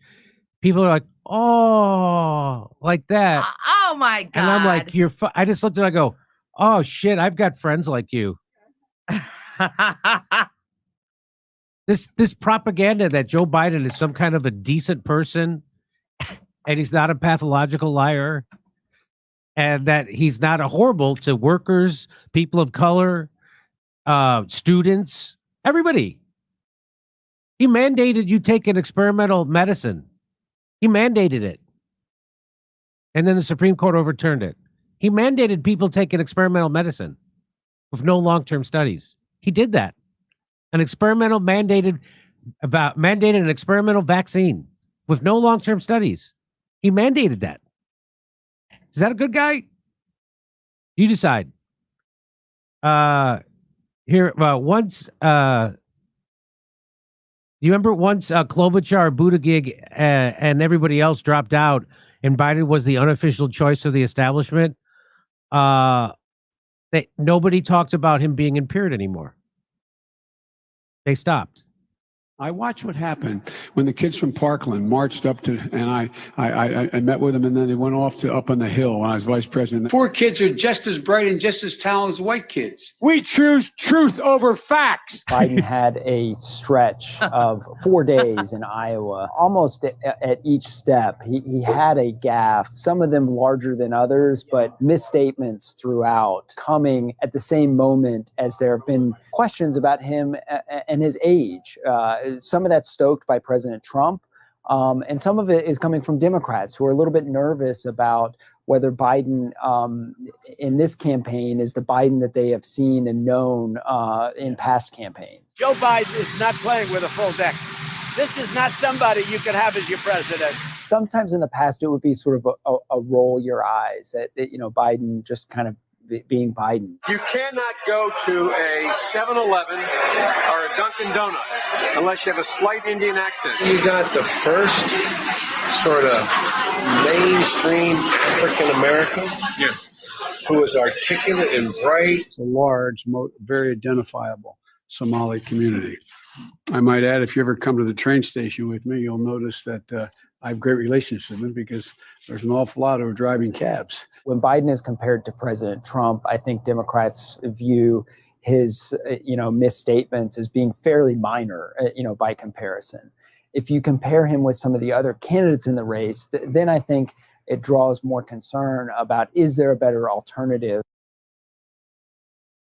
Wow, that's what they were saying back in the 2020 race. Hey, I believe in having a substantial percentage of my financial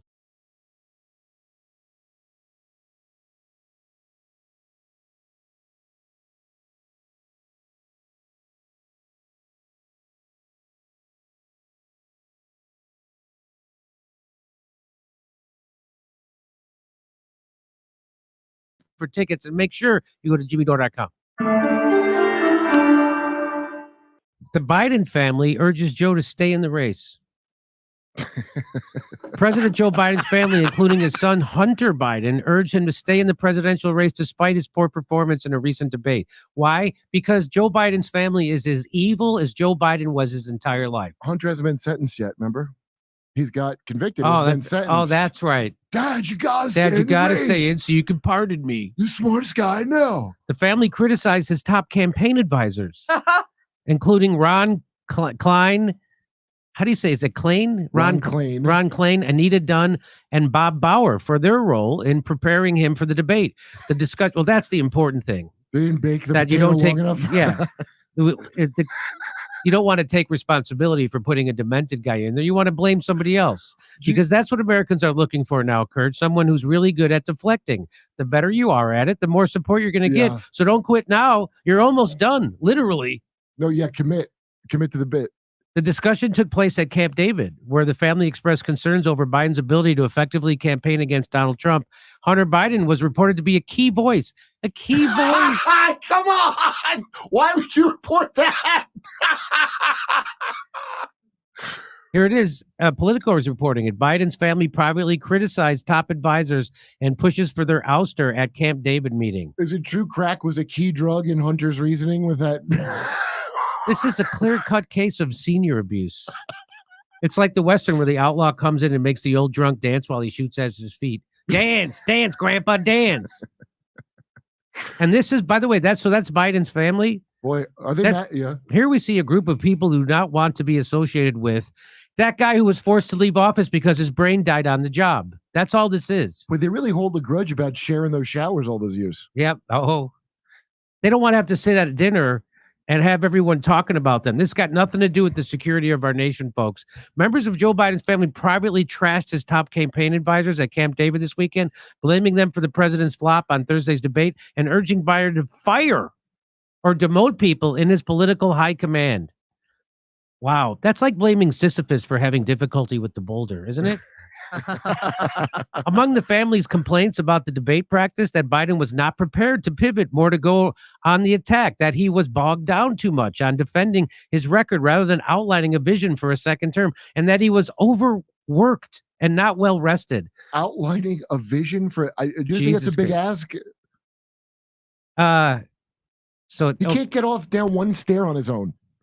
How do you go from awarding him for taking baby steps in front of the whole world to demanding he be given complex paragraphs to repeat on the spot? I know. Oh, you answered every question. Now outline a vision for your second term. And an African gray parrot would pick it up quicker. Biden's allies and staffers have sought to blame a variety of factors in the app. Yeah, you got to blame somebody, including the president was ill, was over-prepared, and that the CNN moderators failed to fact-check former president. He was over-prepared. That was the problem. But as the crisis continued into a third day, the finger-pointing has turned inward toward some of Biden's closest advisors. The focus on the staff, however, also allowed the family to overlook Biden's own failings. In Atlanta, one of the people familiar noted, What about his doctors? No How about those guys? shit. I'll be looking their direction. Hey, you said his brain still worked, didn't you, Doc? These people said the Biden family wanted the president to continue in the campaign rather than end his career with a calamitous debate performance against Trump, whom they all loathe. First Lady Jill Biden and his son Hunter were the loudest voices urging the president to stay in the contest. You know, Hunter's enjoying this because this is his revenge on his inappropriately abusive father. I mean, now, why do you think he left 3 laptops? That's not just the only laptop. That's right. He lost 3 and 1 gun. It's laptops that could easily be found and turned over for state's Guy evidence. treats guns like laptops, leave them all over the place. That's what I think. Yeah, I think it's I mean, honestly, from one of those 3 laptops, I'm not sure which one of the many laptops, we know that his dad's in his phone is pedo Peter. That's right. Pedophile Pete. That's right. Hey, pedo Pete, you gotta stay in the race. Come on, pedo Pete. So you just believe in your dad, pedophile Pete. So your words. Joe Biden is not the good, dignified person. He doesn't care about anybody but himself. He's a narcissistic sociopath, and he's a pathological liar. He's the reason why black and brown people are locked up at way higher rates. He crushed unions. He did conserve water with his 15-year-old daughter. He did that. He made it so students can't declare bankruptcy on their loans, and I think he also made it that you can't declare bankruptcy on medical debt. Is that true? I don't know. I haven't tried to pull that. Someone one. in the chat check me on the veracity of that. I haven't tried that yet. Haven't tried that yet. I hope not. Somebody in the chat said that there's a clip of Hunter Biden talking about elder abuse. Oh no, we got to find it. Elder abuse is a thing that affects our society. I'm a lawyer and a veteran. What I'm saying, elder if look. We got the thing is it's just ridiculous. People are raping their brothers and sisters, showering with their own daughters. Would it be amazing if he said that? I want him to stay in until he does say it. That does slip by. He already admitted to killing Medicare. He did. He was honest. We beat Medicare. You sure did, Joey. You sure did. You beat the hell out of it. Hey, I'll see you on tour in Kofi, follow me.